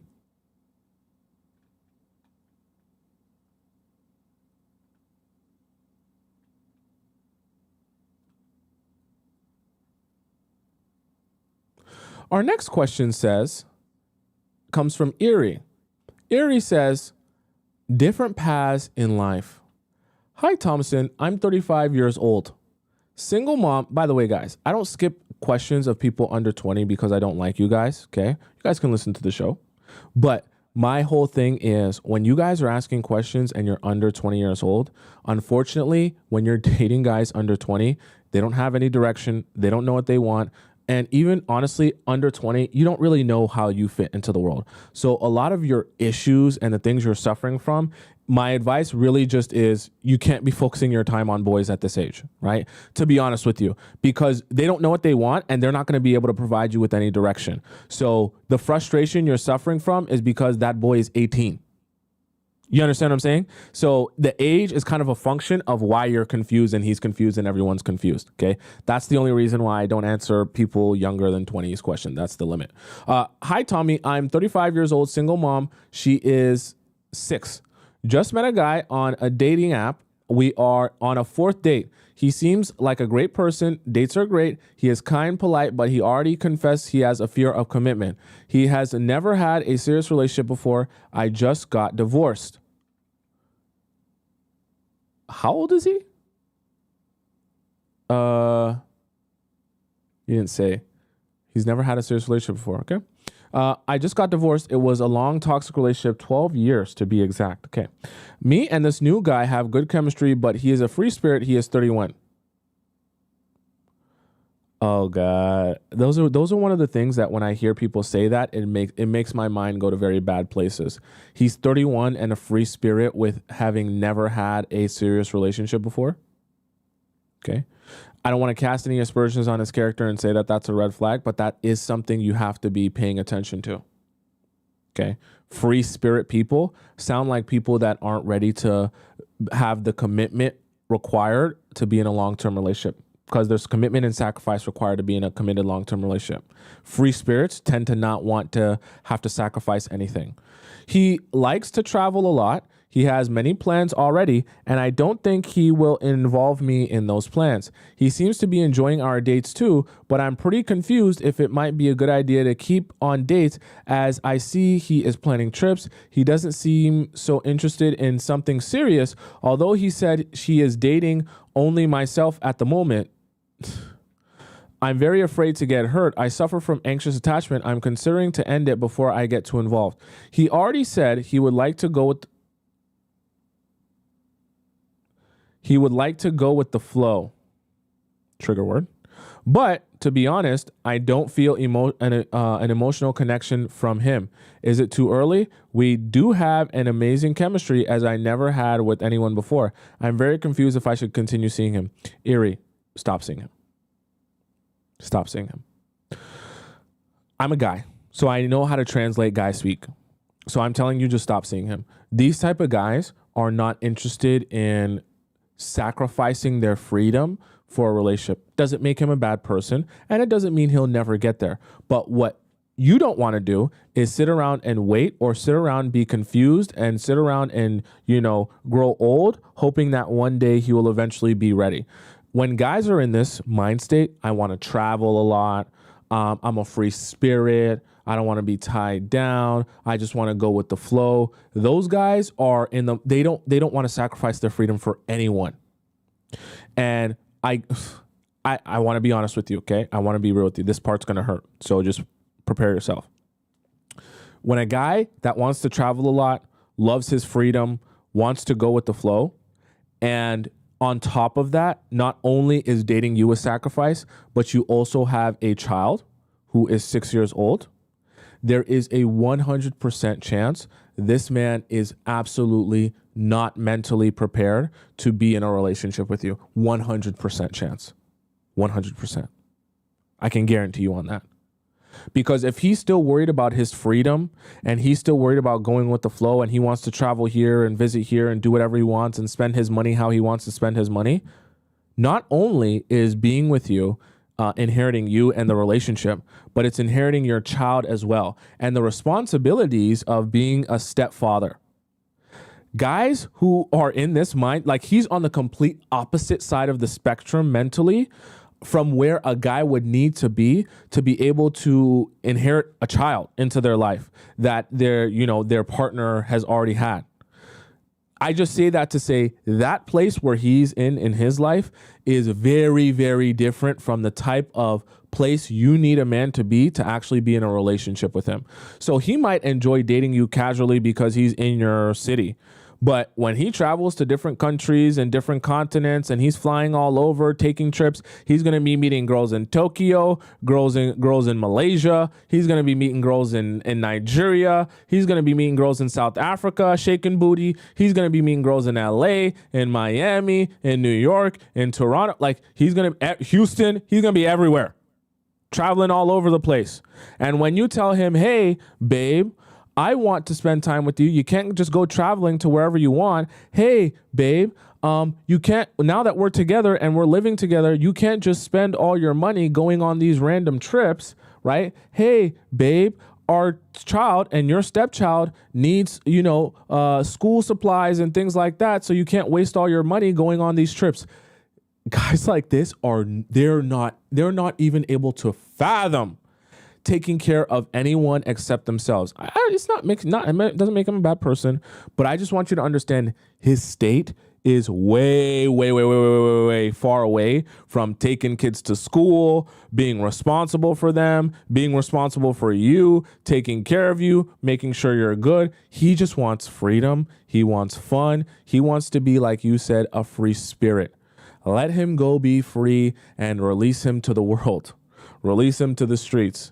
You do not stress yourself out by trying to build with a man that is not in the same state as you at all. You have to learn when you meet people, it's not just chemistry like, oh, do we laugh together and joke around and have a good time? Also, you have to be thinking of, are we like aligned in our mentality? Are we in the same place in our lives? Okay. You have a child that you need to take care of and raise. You're in a very different place in your life than traveling to a whole bunch of different continents and being a free spirit. So recognize that, your life in your relationship is not just, do we have chemistry? Your life is also, are you in the same place mentally as me? Because if you're not prepared to take care of a child, or you don't have your own a child of your own, or you're not, actually serious about settling down, I need to stay far away from you, because we'll always be at odds. For me trying to get you to see my mentality and see things my way, and him trying to get you to see the world his way. And you'll never be able to see eye to eye that way, right? That's a compatibility issue, right? Like someone said in the chat. All right. So I'd advise you stop dating him. Just don't waste your time. You're only going to be more frustrated as time goes on. All right, guys, that's the show for today. If you guys have any questions for me, please feel free to send it in the Discord premium chat. If you want it to get answered instantaneously, you do that link in my TikTok bio or the description. And if you want to ask me a private question, you go right into the link in my description or my TikTok bio. You send me a private question through my new website that I built out for you guys, and I will answer it to you as soon as possible. Okay, it's only going to take me a couple days. Shouldn't take me that long. For those of you who are wanting to follow me on Instagram, my Instagram is right above my head. It's just Tomisin_Atub, and it's right there at the bottom corner of the screen. For you guys on YouTube as well, Tomisin_Atub. For those of you who are on TikTok and you want to rewatch the show because you missed it or you came late, you missed parts of it, my name is just Tomisin. Atobatele is my YouTube channel. You can just type in my first name, Tomisin. When you go into the YouTube channel, go into the live section and you'll be able to see this live stream along with all the other live streams I've done since the beginning of time. So and the best part is you get the YouTube chat and the TikTok live chat embedded in the video, so you won't miss a second of conversation. All right. So you'll be able to watch all of my live streams. I'm here every weekday, Monday to Friday, at 4 p.m. Eastern Standard Time. Okay, so if you want to catch me right on time, you got to make sure you're on time for that. Figure out what time that is in your time zone. All right, so I'll be back tomorrow on 4 p.m. Eastern Standard Time. Until we meet again, goodbye for now. Arrivederci, au revoir, hasta la vista, sayonara, adios, ciao, salam, bon voyage. And I'll see you again tomorrow at 4 p.m. Eastern Standard Time. Have a great rest of your night, day, or morning, wherever